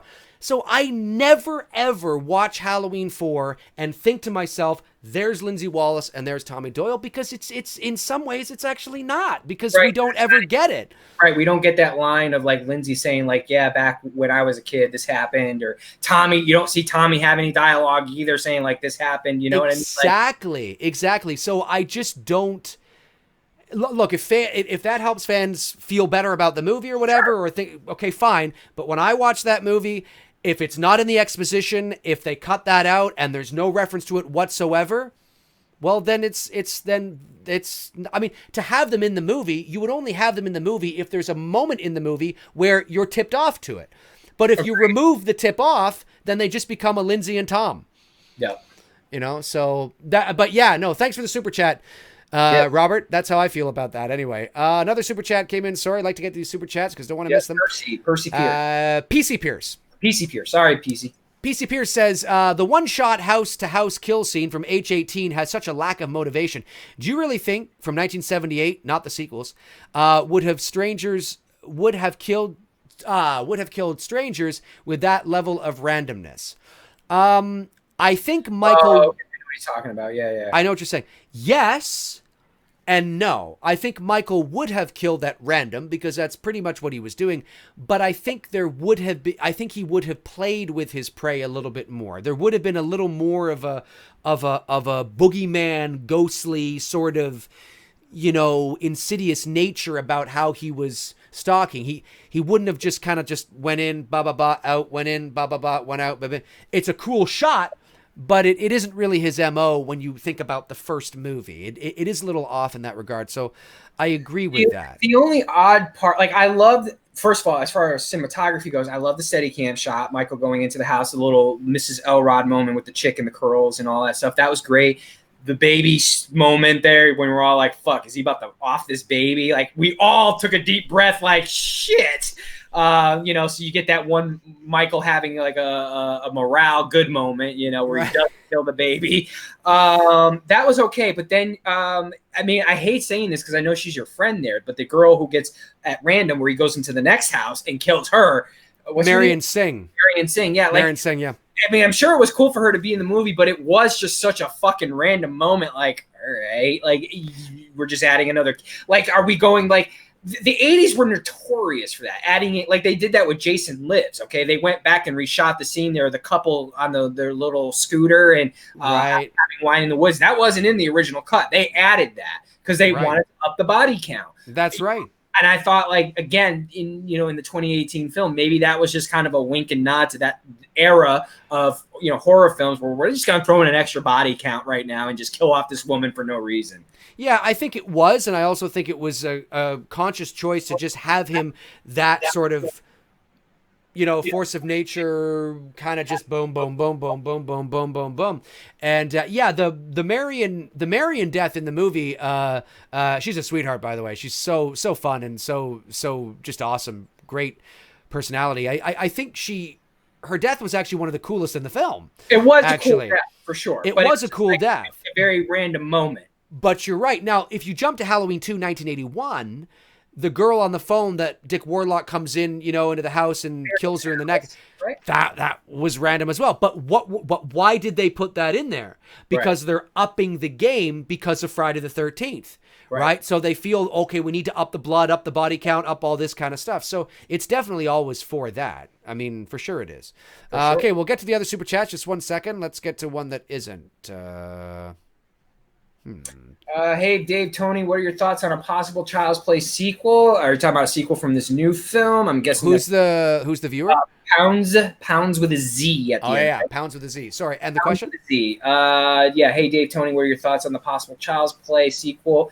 I mean, I haven't heard anything. Is there? I didn't hear anything. I mean, I didn't really feel this new film. I mean, it was okay, but is it warranted a sequel? Yeah.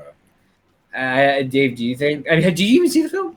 Oh yeah, we talked about it. Remember? Oh yeah, we did. Shit, we did a show about it. Tough getting old, man. You forget shit. I know. I forgot. Who are you? Oh, Tony. Right. Oh, yeah. Right. Let me see. Gotta stop smoking that weed before the show. There you go. Do I think? I don't think it needs. I mean, I think it was good enough that you could do one, but was it financially good enough that they would want to risk that? I don't know. I don't know. I mean, maybe if you put studio thing. I mean, look, they greenlight a lot of shit. So take Child's Play out of June and put it in October. Yes, that might do better. Yeah, it might. Let's see. Super chat from Rick Michaels. Thank you, Rick. He says, Dave, don't you find it weird Danielle Harris and Jamie Lee Curtis have never met? I still want to see Danielle and Jamie in the same movie. I don't find it weird because Jamie Lee Curtis never goes to any conventions. She never goes to a horror convention. She has only been to one convention in her entire life, and I believe that was in 2012. Yeah, and that was mostly thanks to Sean Clark, who was able to convince her to go to that. And that's my biggest beef with Jamie Lee Curtis. Look, I take nothing away from Jamie Lee Curtis as an actor. Well, first of all, everyone says that she can outact Danielle Harris. But okay, let's look at Jamie Lee's filmography here for a moment. Anything Jamie Lee does on her own isn't exactly a hit. True Lies, that's Arnold. Trading Places, that's Eddie Murphy and Dan Aykroyd. A Fish Called Wanda, that is the ensemble of everybody in the movie. My Girl, that's Dan Aykroyd, the little girl, Macaulay Culkin. Anything that she's done, it's usually the ensemble. Jamie Lee Curtis is not like, everyone says she's this A-list actor. She's not an A-list actor because anything she does on her own isn't exactly putting people in the seats to go see it. It's when she's a part of an ensemble or doing Halloween, that's when she's putting seats in the theater. I'm not taking away that she's a better, who's better of the two actresses, but this is where I've always given Danielle Harris a little bit more of, what she does for the fans. She goes to the convention. She meets fans. She signs the autograph. She's very much embraced this as her thing. She's a scream queen. She does horror films, and she doesn't shy away from that. And I respect that more so than I do with Jamie Lee Curtis, who tends to pretty much close the door on this, isn't as open with the fans about it. In fact, that convention you're referring to, those were moderated questions. They weren't like Sean had to moderate those questions. They weren't like open like what Harris does. Harris is very open to saying, hey man, ask me whatever the fuck you want.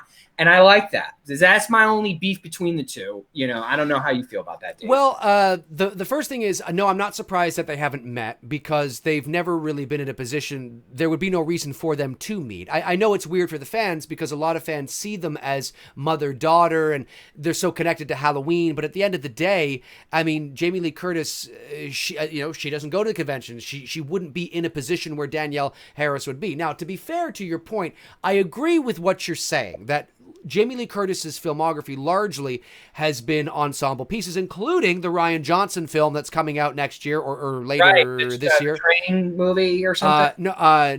Knives Out, which is the one about the whodunit. It's a whodunit film. Right. So and it's a great ensemble. You got Danielle Craig, you got Chris Evans, you got, Jamie Lee Curtis, it's a great ensemble, but once again, part of an ensemble. But that's sort of been Jamie Lee Curtis's MO. She's always been sort of a part of that ensemble. But I do think she's a very talented actress. And she's certainly I don't know if I would say she wasn't an A-list actress, but I think it all depends on what your definition of that would be, because those definitions tend to be a bit marginal. Danielle Harris, on the other hand, has had a much different career. She never achieved the sort of universal kind of global status outside of the niche area of horror that Jamie Lee Curtis has. I'm not taking anything away from her, but Danielle Harris's career has mostly been in B horror movies that nobody's fucking heard of.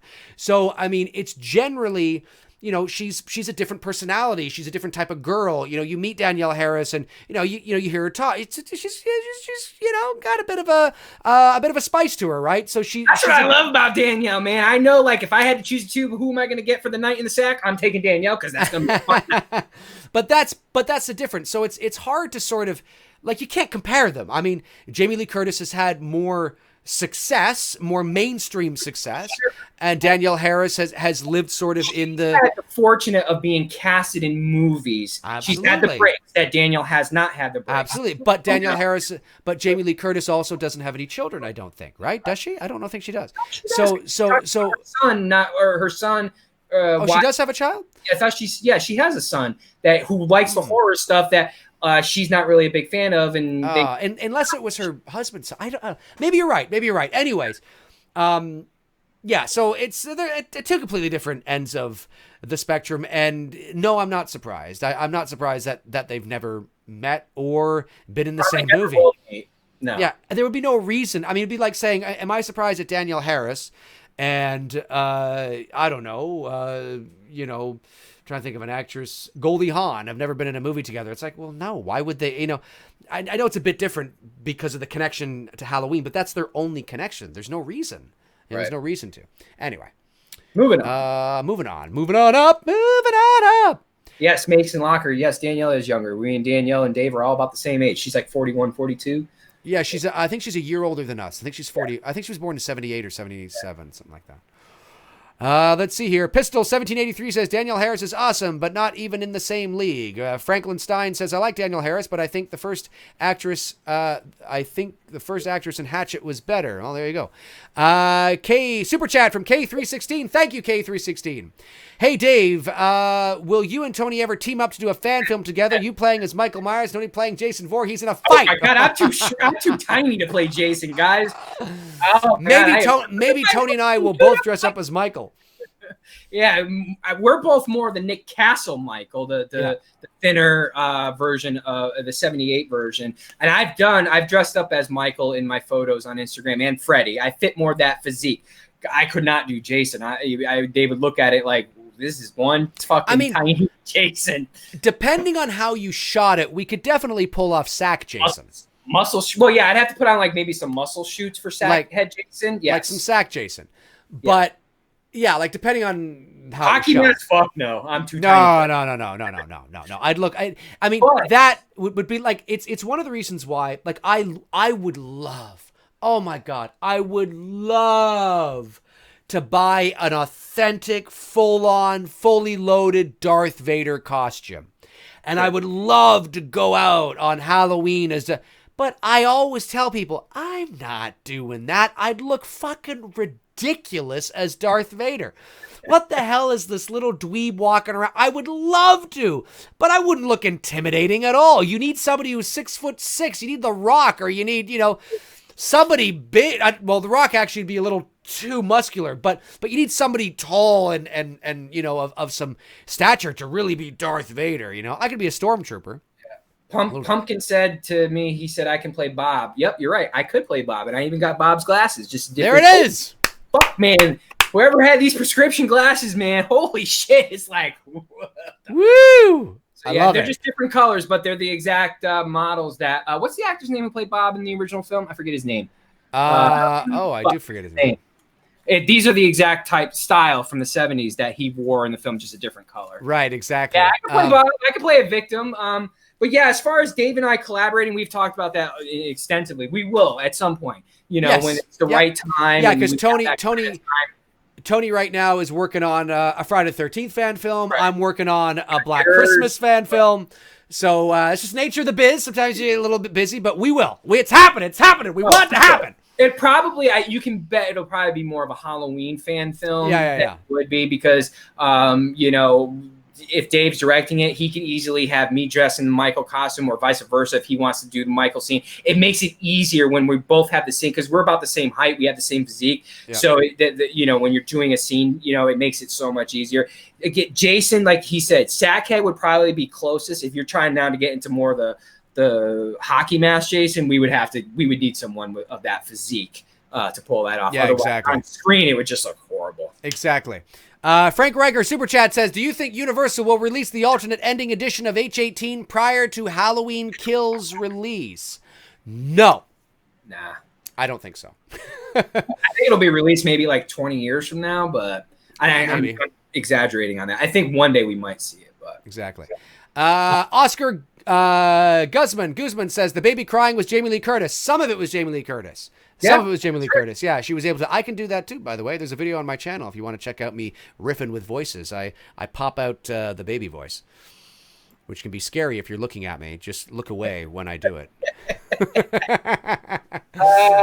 At Mason Locker, at Tony Michael, you've got to watch All Hallows Eve as well because Art the Clown. Oh, really? Okay. Thanks for the suggestion. I will do that. All Hallows Eve. Have you seen that, Dave? All Hallows Eve. I've heard of it. Okay. I think I've heard of that as well, too. I can almost picture the poster.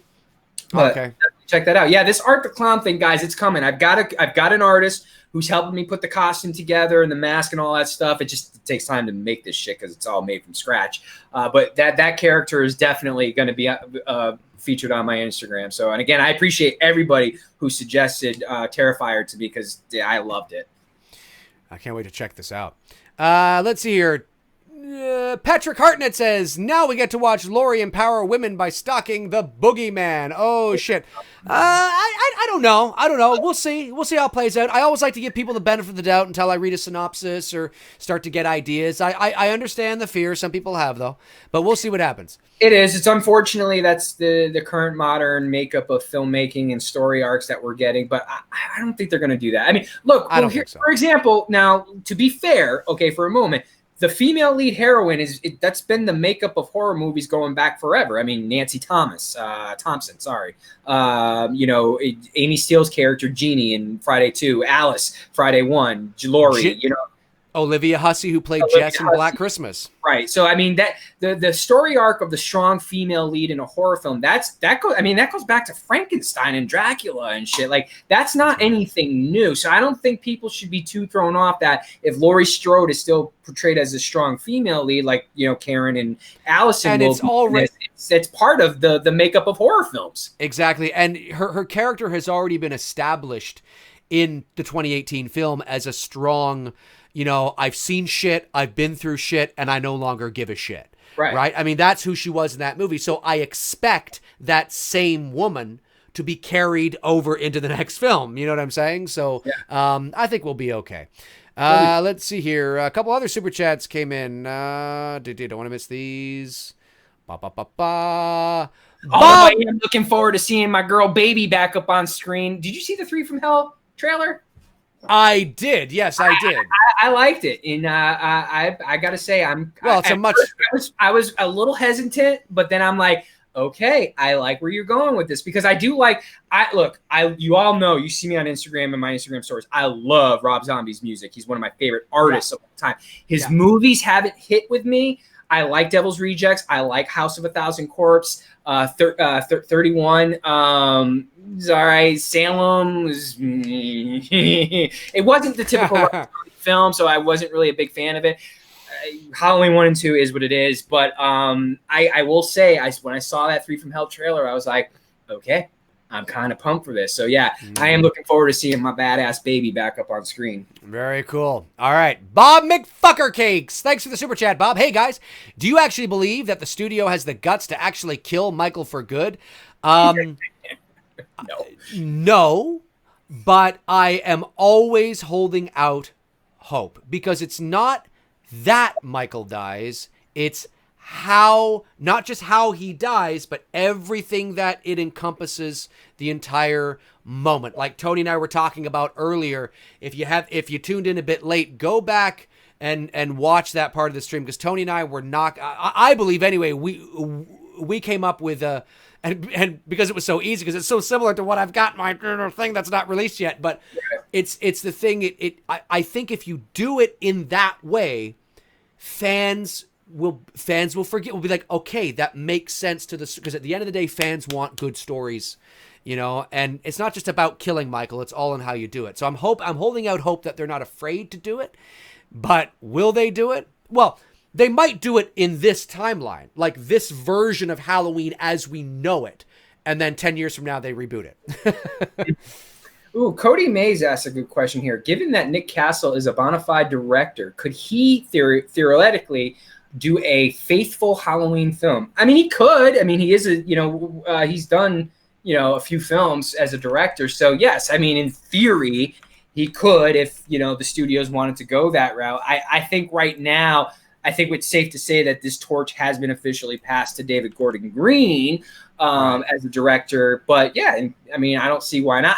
I wouldn't be shocked if, like, during the filming of these 3 films that Nick Castle didn't have a moment where he called the scene, or same thing with Carpenter. I'm almost willing to bet that Carpenter probably called the scene or 2 in this last film, like he's probably going to do because it's official. He is scoring these next 2 soundtracks. He did. That is definite, right? I don't think it is official, but I think he is going to come back. Yes, okay, I think all that's official is the fact that there will be 2 Halloween films. We have the release dates, we have the titles, and Jamie Lee Curtis is coming back. Yeah. And that I think is as far as it goes as official. And then there's the speculation and assumption that, well, obviously if she's coming back, they're going to come back. And sure. I think Jason Blum tweeted it out to John Carpenter, something like, are we ready? Or, like something like that. So yeah, he probably will.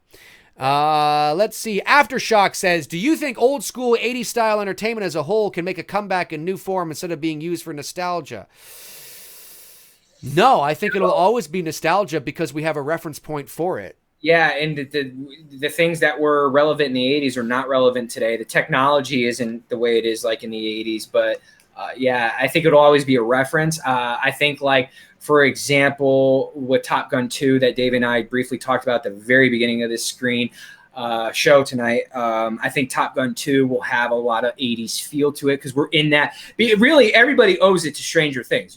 Stranger Things set the tone to bring this whole 80s run back, but you can never recapture that entirely because it's 2019. We're not in the 80s. As much as I would love, like if I could pick a point in time to live in and just live out my days and it never changed, I'd want to live from 1980 to 1989 and just repeat that fucking cycle again. Because I got everything I need. I got my gaming system with Nintendo. I got cool ass fucking movies. I got good music. I got a camera. I can develop it in a dark room. I don't need anything else. That would be the decade. Like if there was heaven, that would be my heaven and just live there on repeat.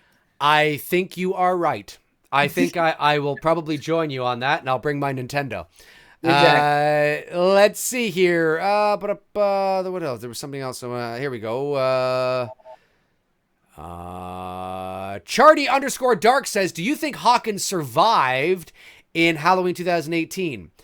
I don't think he did, but I would entertain the idea of bringing him back. But I don't think he did. And it's unfortunate he didn't because I think Hawkins should have been the sheriff. I think Barker's a waste of space of a character. I think Hawkins should have been the sheriff. Yeah. It makes sense. It makes sense because he was there 40 years ago, right? He was the first arresting officer on scene. So it makes sense. There's that connection there, right? Barker was just a waste of. No offense to the actor. That scene that where you talked about what you said there with him being there that night, I thought that was a throwaway scene. Like the impact of him being there that night, they could have went a little bit more with that. You know what I mean? It just kind of skimmed the surface and like, okay, we're on to the next thing. Well, they skimmed the surface on a lot of stuff. Like, oh, that was just something people made up, talking about Laurie and Michael being brother and sister. So, yeah. I mean, there were a few throwaway things in there that maybe now that you have sequels, you can open it up a little bit and give a little more context to. I mean, that's entirely possible as well. Super chat from Tommy Ricknell. Thanks. Tommy says, long shoot, but could they somehow utilize the same clown costume that Michael wore the same night he killed Judith? Good night now, guys. I think you meant long shot. I mean, you could do it like they did, like when the kids were trick-or-treating in this past one where you had the Halloween 3 reference with the kids wearing the Halloween 3 mask. I said that earlier. I said the only, I wouldn't mind an Easter egg if someone, you had a little girl trick-or-treating dressed up in the Jamie costume from Halloween 4, right? Whatever like that. Or, you could have a young kid dress up in the Michael costume as well too, because I know Trick or Treat Studios sells that shit now, so they could get it from Trick or Treat. I don't care if they had that little Easter egg in there, one of the two. You don't need them both. Right. Yeah, I mean, that would be fun. I don't think as far as utilizing it as part of this narrative, the story. No, I don't think it serves a purpose. Do you? No, I agree with everything you've said. Let's see here. Tony, do you ever? Dave Johnson. Tony, do you ever plan to move back home? Home meaning Connecticut, because I'm from Connecticut. To be closer to Dave and work on feature film. Fuck no. Do you know what the cost of living is up there and the taxes and shit? I don't even know how people survive up there versus to what I get down here. And plus, I'm a country boy at heart. I am a redneck through and through. I love living out in the country. It's no. I might have been born in the north, but by the grace of God, I am a southerner at heart. I'm not a northerner at all. So yeah, no, there's definitely not. But flights, flying up to Toronto to shoot with Dave, that's not hard to do. I mean, it's just like Dave said that our schedules right now, just you're talking about we're going to need. I may need a couple weeks off, or he may need a couple weeks off to commit to a project like that and to make the film. That's right. And I've never been to. Well, Tony's never been to Toronto. I've never been to Atlanta, Georgia. So it'd be cool to go down there as well. Exactly. So we'll see what happens. Super chat from Sinclair Powell. Thank you. Super chat says, ideas of Myers vanishing on camera in the new films. It's possible he's done so in 78 off camera and will make him interesting again. I'm not quite sure if I understand the question or if you're just making a statement, but I agree with the fact that you have an opportunity to utilize more of the shape, the ghostly sort of, because that's what the original Halloween was it was that Hitchcockian Twilight Zone ghost story. I've been saying that for months and months and months and months and months. So you have an opportunity to utilize that sort of weird kind of thing about him in this movie. So I'd like to see that. Michael Myers is in the chat tonight. Well, there you go. Somebody asked Michael Myers that. Holy snap and crap. He's asking us, do you think we will see Michael. Do you think? I think he meant to say, do you think we have seen Michael different if he killed the baby in the Halloween 2018 film? Yeah, and the amount of protest that would come from that, because you have to remember the time we're in right now. Now, however, if this were the 70s or the 80s and 90s, you could have gotten away with it then. But in this day and age, I mean, fuck, man, look at people are protesting Stranger Things because the Harper's smoking cigarettes. Right. I mean, if they're protesting that, imagine if he killed the baby in that movie, the shit that would come from that afterwards. They will never pull the trigger on that ever, because what the backlash that would come from it, unfortunately. Yeah. Because I do think it would show he is purely evil, because I know people are going to say, oh my God, how could you say, why, Michael kill a baby? In reference, in the context of the character, I thought he should have. Do I want to see him kill a baby? Of course not. It's a baby. It's defenseless. But in the context of the character, someone that is just purely, simply evil, the way Dr. Loomis described it, I would have pulled the trigger and gone and done it. Yeah, and you don't have to show it. You can allude to it. You can allude to it. Yeah. What would you have done? Would you have pulled the trigger on? Let me ask you that question and set it in the 80s versus to today, knowing that you won't get a backlash from it.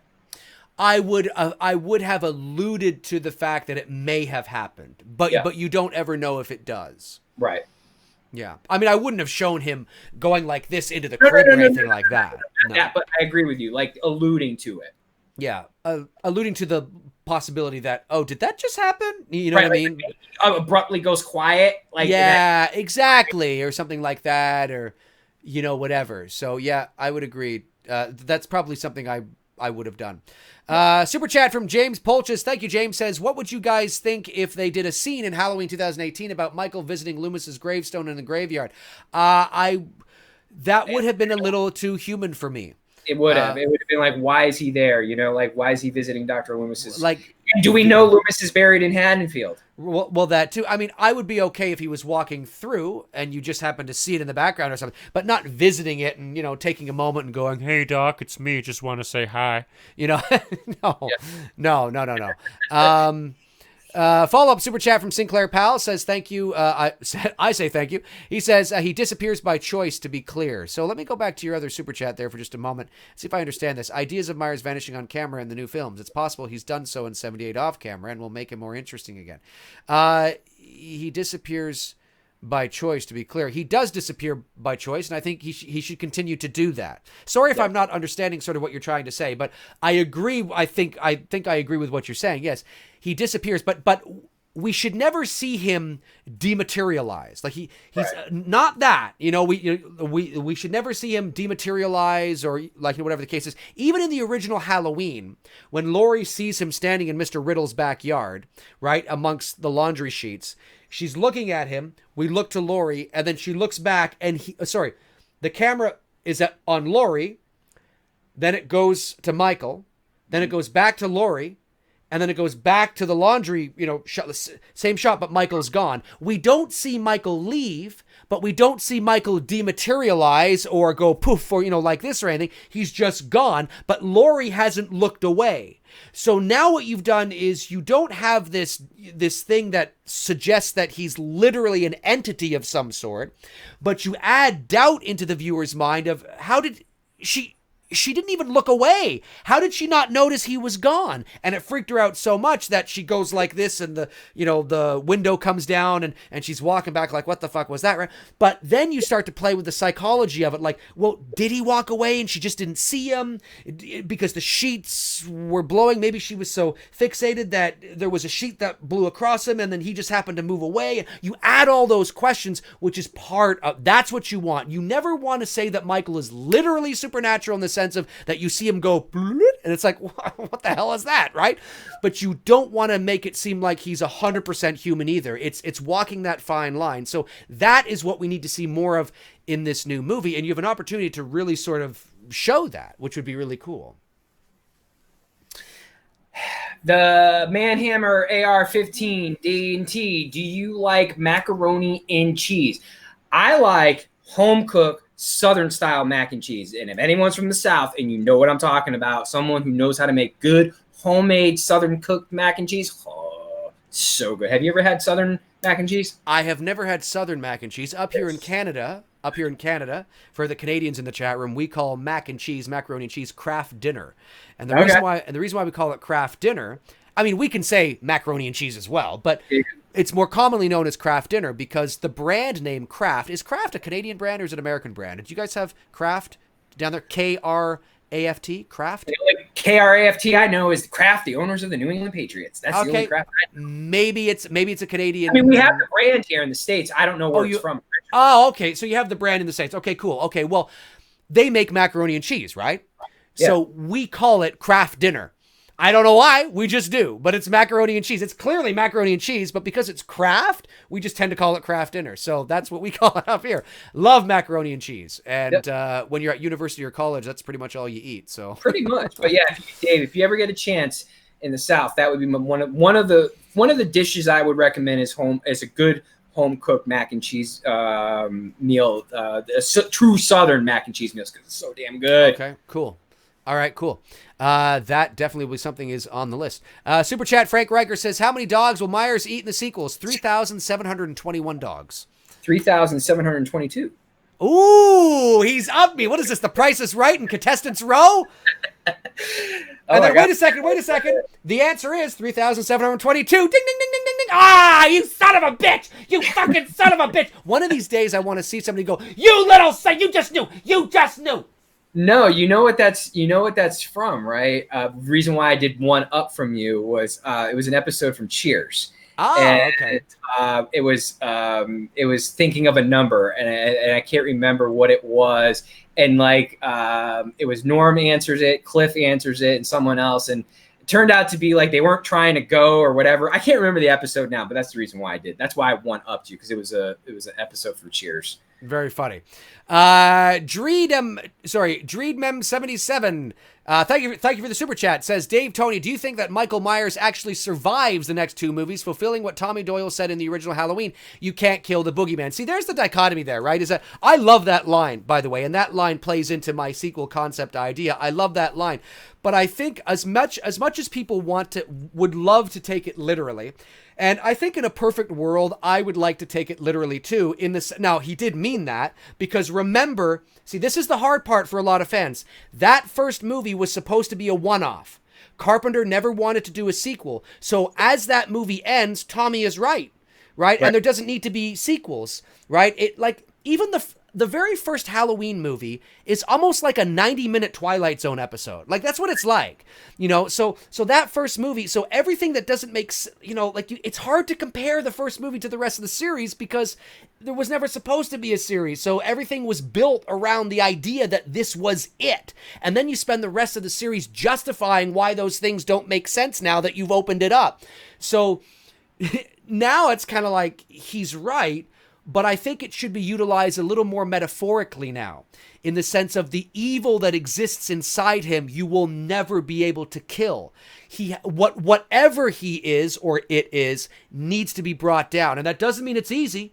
That doesn't mean that he can't survive weird fucking shit and be there and then not there. That's part of the whole, what the fuck are we dealing with here, right?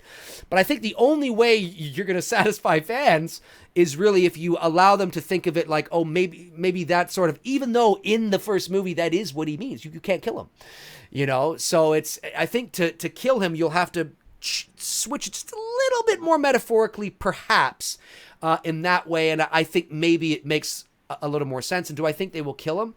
I think they're going to try, and how, I don't know. Tony, how do you see it? No, I agree. I mean, I think they will. How they're going to execute it, I don't know. You can go back in the stream earlier where Dave and I talked about our fan, geek out moment where, we talked about the possibility of how you would end it. But I think they will allude to it. I think it will be it'll be the nail in the coffin for this story. Does it mean it's the nail in the coffin permanently? Of course not. We all know that. It's just a matter of time of when the next one's going to come out. Yes, I think this will be the end of Halloween as we know it. Yep. So Jamie Lee Curtis, Laurie Strode, Michael Myers, connected to 1970. This is it. This is the end of Halloween as we know it. 5, 6, 10 years from now, we may get a Halloween remake where we get a new version of the story or whatever it is. But I think as we know it, I think the Michael Myers story as we know it will end October 2021. At least they're going to try and see if they can do that. But we'll see what happens. Okay, we'll go for a few more minutes. Franklin Stein says, sounds like teleportation, Dave. In some ways it is, right? But it's like, what is it? What the fuck's going on here, right? Nobody wants to see him dematerialize. We want it to be like, how the fuck does he do that? It's so creepy and eerie. Michael Myers asks, how would you want the teaser poster to look like in the Halloween sequels? Actually, probably very similar to the shit that I'm doing on my Instagram. Like the one of the recent Michael Myers pictures that I have of Michael dressed up. He's got the knife in his hand. There's a pumpkin to a side to him. Simplicity, keeping it very simple. You don't need to go over the top. You don't need to go over the top with illustration. Keep it realistic looking, but simple. Simple is always going to be effective. Yep, exactly. Tammy Newborn says, Dave, your live stream of H5 was terrible. There were times you said Rachel when you meant Jamie. The mask looks the way it does, probably because it got wet when Michael went down that stream. Duh. Yes, on my Saturday movie night last night for my patrons, and then it opens up. What the hell? I was like, oh yeah, last night. Yeah, to everybody, I accidentally said Rachel a few times when I met Jamie, but sometimes that happens when you're watching a dog shit show of a fucking movie like Halloween 5. That's what Halloween 5 does to people. And Tammy, if you're a perfect person, then I salute you.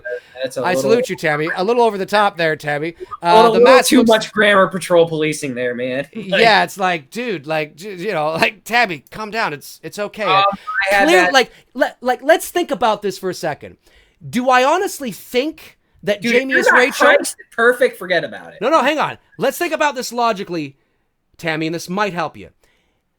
Is the probability in the favor that I actually thought that Jamie was Rachel, or that I just made a mistake, right? And then when you think of that, because I'm really into what I'm doing, right? When you do a live stream and you're talking like this for as long as we are, and you have people in the chat room and you're talking and you're analyzing, sometimes those things happen, right?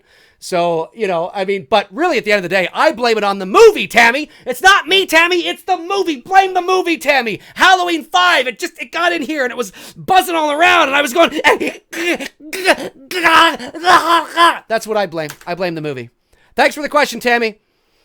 Let's see here. Stephen Dowdy says, I think it would be cool to have a new villain taking on the role of the boogeyman after Halloween 5, maybe even a female this time with a new mask, shape, and weapon. I hear the chat room coming now. A female Michael Myers. Here we go. That's it. Let's see here. I think there's a super chat I missed. Yes, Dantastic. Thank you, Dantastic, for the super chat. Says, I have a nightmare film idea that takes place between 1 and 3. Ooh, so negating 2. That may show Nancy still battling Freddy until she get the until she gets the. I see what you're. Okay, I see what you're saying. Oh well, write it. Shoot it, get it Write out it there. down. Write it down. At least get it down on paper. All right, we'll go to we'll go a few more minutes. Yeah, Mason Locker at Tony Michael crying over Loomis's grave and praying. Yeah, that'd be a funny sight. Yes, exactly. Super chat from a non-perfect person to another, Frank Riker. Frank, you win tonight. That was good.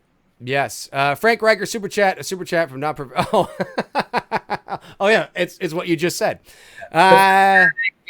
Says, hey, Dave and Tony, do you think the Joker movie will, I haven't even paid any attention to the Joker movie, so I don't know how to answer this question, but will be a game changer? Also thoughts on Todd Phillips confirming he's not taking anything from the comics or making it his own. Well, first, I'm not a comic book reader. I've said this, I don't know, like a million times on this channel. So my knowledge of what the Joker is like, other than I know a little bit about Killing Joke, enough to at least kind of know what people are talking about when they are talking about Killing Joke, that comic book for the hardcore fan. I'm not a comic book guy. I never have, never will. So to me, when he says that, I'm like, okay, well, I probably wouldn't know anyways. So he can do whatever he wants in this Joker film. As far as game changer, no, I just think it's going to wake up people's eyes in these superhero filmmaking process and going, hey, you don't always have to go over the top like what the Avengers are doing and relying on CGI, because I don't think we're going to see much CGI in this Joker film. I think we're going to get that A24 gritty type of filmmaking, which that you may see filmmakers go, oh, so we can take this approach. That's probably where I can see it. But as far as the comic book, bro, I wish I could give you an answer, but my knowledge in comic books is like none. So it wouldn't matter. I wouldn't know what he wasn't referencing. Right, exactly. Yep. No, I'm not a comic book guy either. So let's see here. See if we get somebody else in here that we haven't got before. Crystal Lake Counselor, 1977. I love that. I think the Strodes need to die and let Lindsay and Tommy finish off the Myers in its house. Ooh, interesting. I like how people are thinking outside the box. What about bringing back one of the two? Now, Paul Rudd, he's filming Ghostbusters, so he's out. But the chick who's super popular, I'm wondering if they would bring her back to play Lindsay. What's her name? I think it's possible. Well, let's just put it this way. I have a few returning characters in my sequel concept idea, so there you go. What's her name? What's the actress's name? The girl who played... I'm forgetting her name. I forget her name. The chat room will let us know. PC Pierce, super chat. Thanks. PC says, who would you cast for a modern day Jaws remake? No one. I would never touch that movie. Yeah, but hypothetically, that's a good question. I don't know. Who do you have replacing Quint? Robert. I mean, who can replace Robert Shaw? Yeah, it's so hard. That's a good question. I'm not sure. I don't really give it much thought.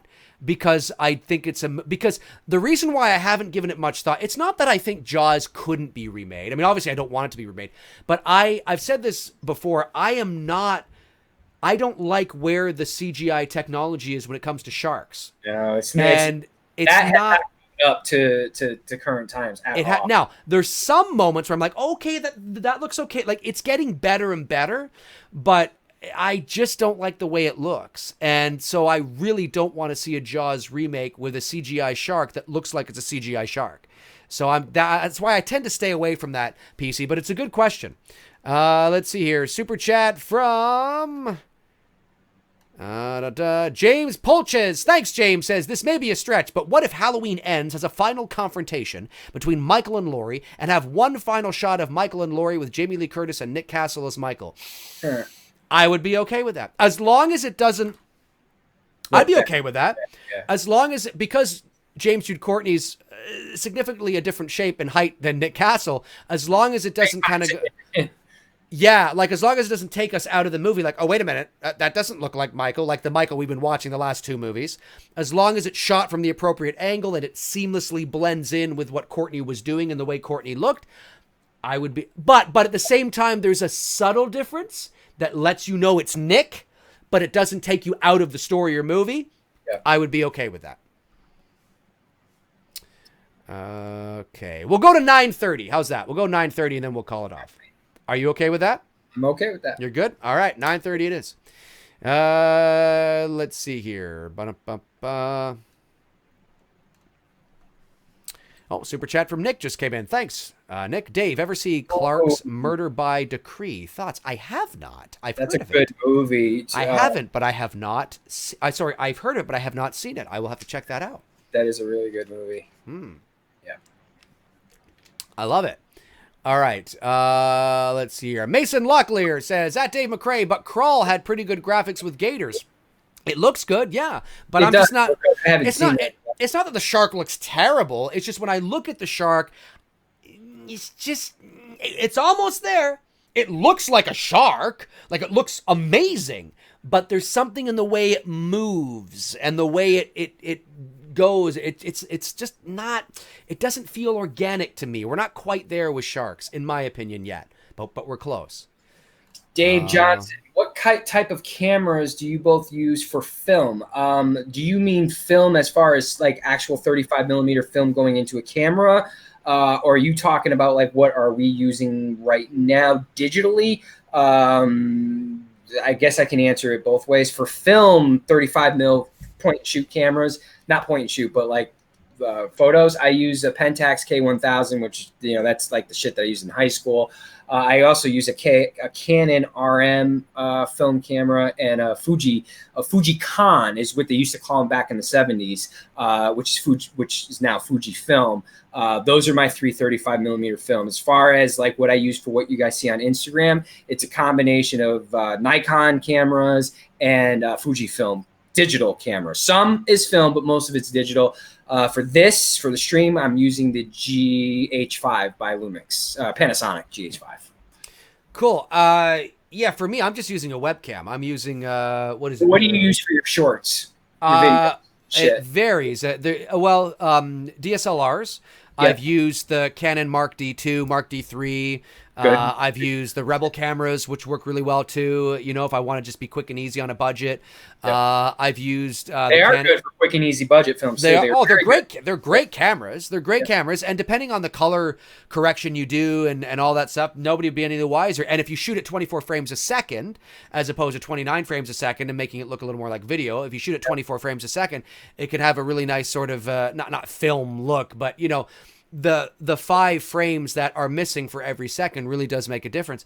I've also shot on the Canon C200, which is a cinema camera. And yeah, I've yet to shoot up because I wouldn't know how to work it, because obviously once you start getting into like the Red Cam and the Arri Alexas and that's a whole different ball game right there. I mean, to purchase one of those cameras can cost you $40,000. You can mortgage your house with that.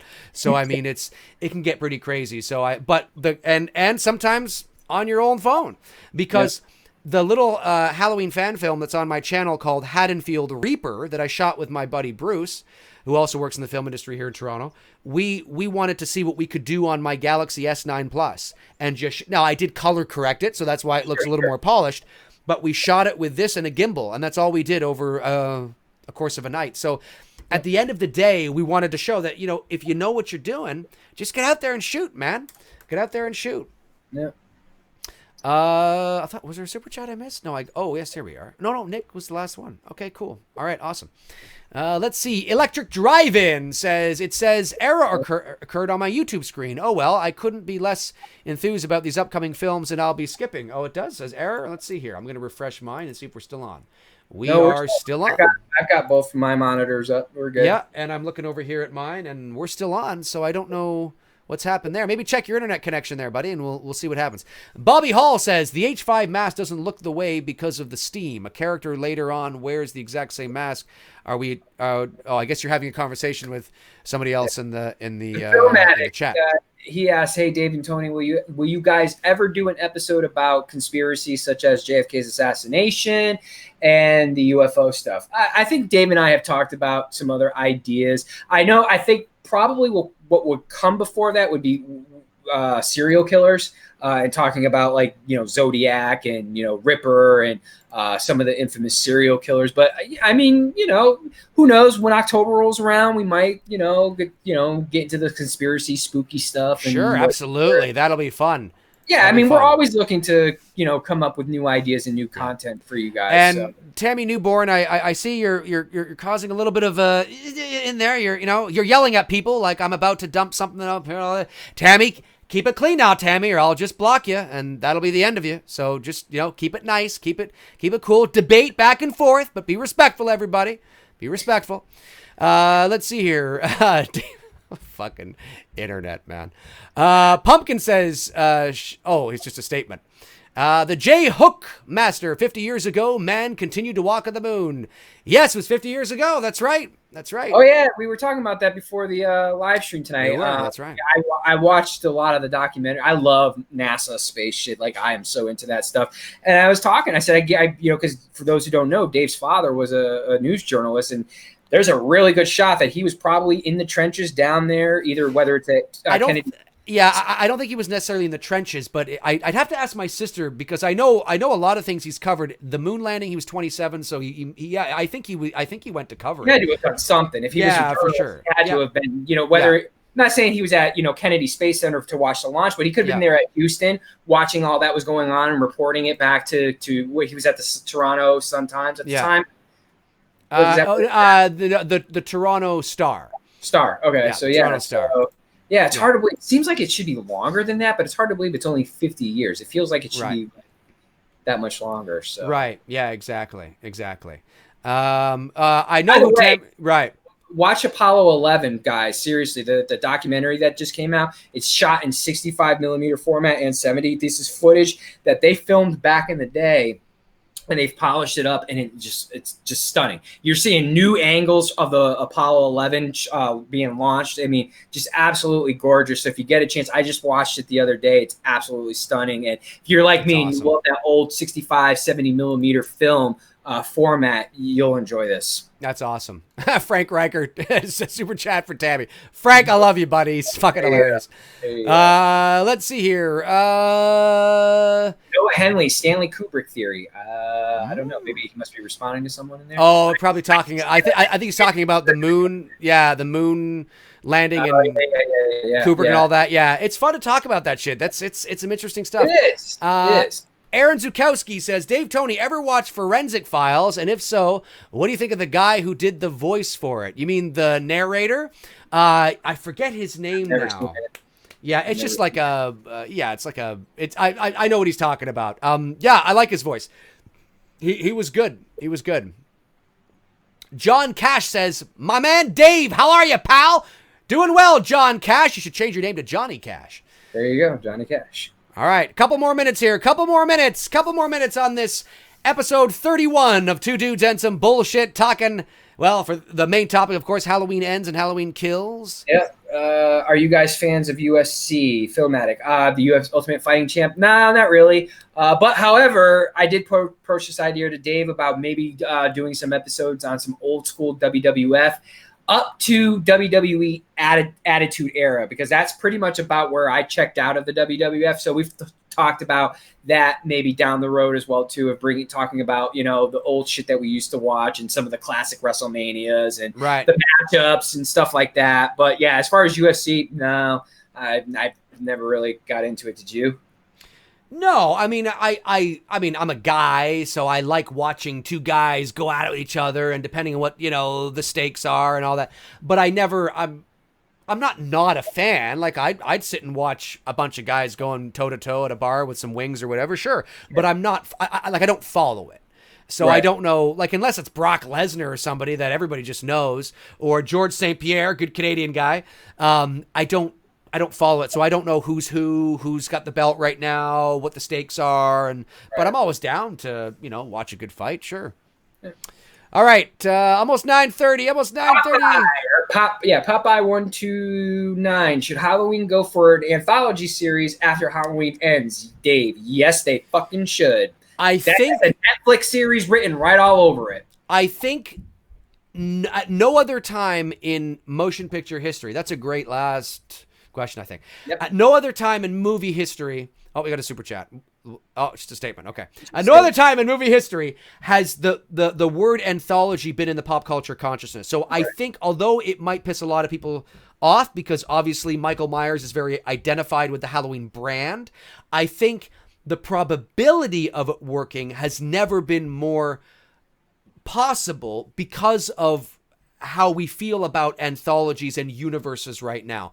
So I think it's possible. And maybe you keep it in the same universe. Who doesn't want to know about old Charlie Bowles in Russellville and whatever the fuck, you know, happened there? I mean, there's an idea right there, right? Maybe you expand on the, you know, Silver Shamrock thing and you know, you go through that. I mean, with that. Yes. And maybe it takes place in the same universe. So, you know, it doesn't, you don't ever talk about Michael ever again, but maybe you see a sign that says Haddonfield 30 miles or something, so you know that you're in the same world or something, but you leave the Michael story alone. It's been exhausted to death, and I think there's other things that maybe fans could get excited about. So I do agree with that. Okay, these last two wait, did I read that or you? They're just statements.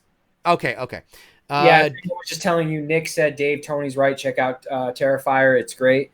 And then someone said, yo, pick up the phone. What's up? Okay, cool. Yes, Nathan Oswald. He's a good supporter of the channel. There you go. How about I pick up the old school Freddy phone? I love it. I love it. I'm your boyfriend now. Chat room's going to be like, what the fuck? Where did he get that shit? Yeah, I love it. I got to get one. Yeah, okay. Thank you, Nick. Thank you, Nathan Oswald, for the 2 super chats there. Much appreciated, folks. That's going to do it for Tony and I on episode 31 of Two Dudes and Some Bullshit. Thank you to each and every one of you who tuned into the broadcast, who asked questions and also talked amongst each other. I love how you guys debate back and forth and keep it cool, but awesome, sort of, sharing ideas and thoughts. And of course, thanks to each and every one of you who help support the channel via super chats. It does not go unnoticed. It goes right back into the channel. So it is greatly appreciated. And Tony and I will be back next week for episode 32. Double feature for you guys. We do. We got a double feature next week, which should be exciting. I always like to let people know sort of what that is more towards the show, because sometimes major things happen and we got to kind of push some shows. But if it all... plug your social media, where can they find you in case if you got some newbies here tonight? Yes, of course, all the links to my social media, my IMDb, my Twitter, my Facebook, my merch store, my Patreon, it's all down there, as well as to my Instagram now. I have a new Instagram page that I just got, so that link is down there as well as a link to my official website as well. And Tony, his Instagram is below as well, so if you're not following Tony on Instagram, do it now! Come on! Oh, come on! Yeah, exactly. Right. So yeah, we'll be back next week, guys. In the meantime, in between time, we hope you have an awesome week, and we will talk to you guys soon. Cheers.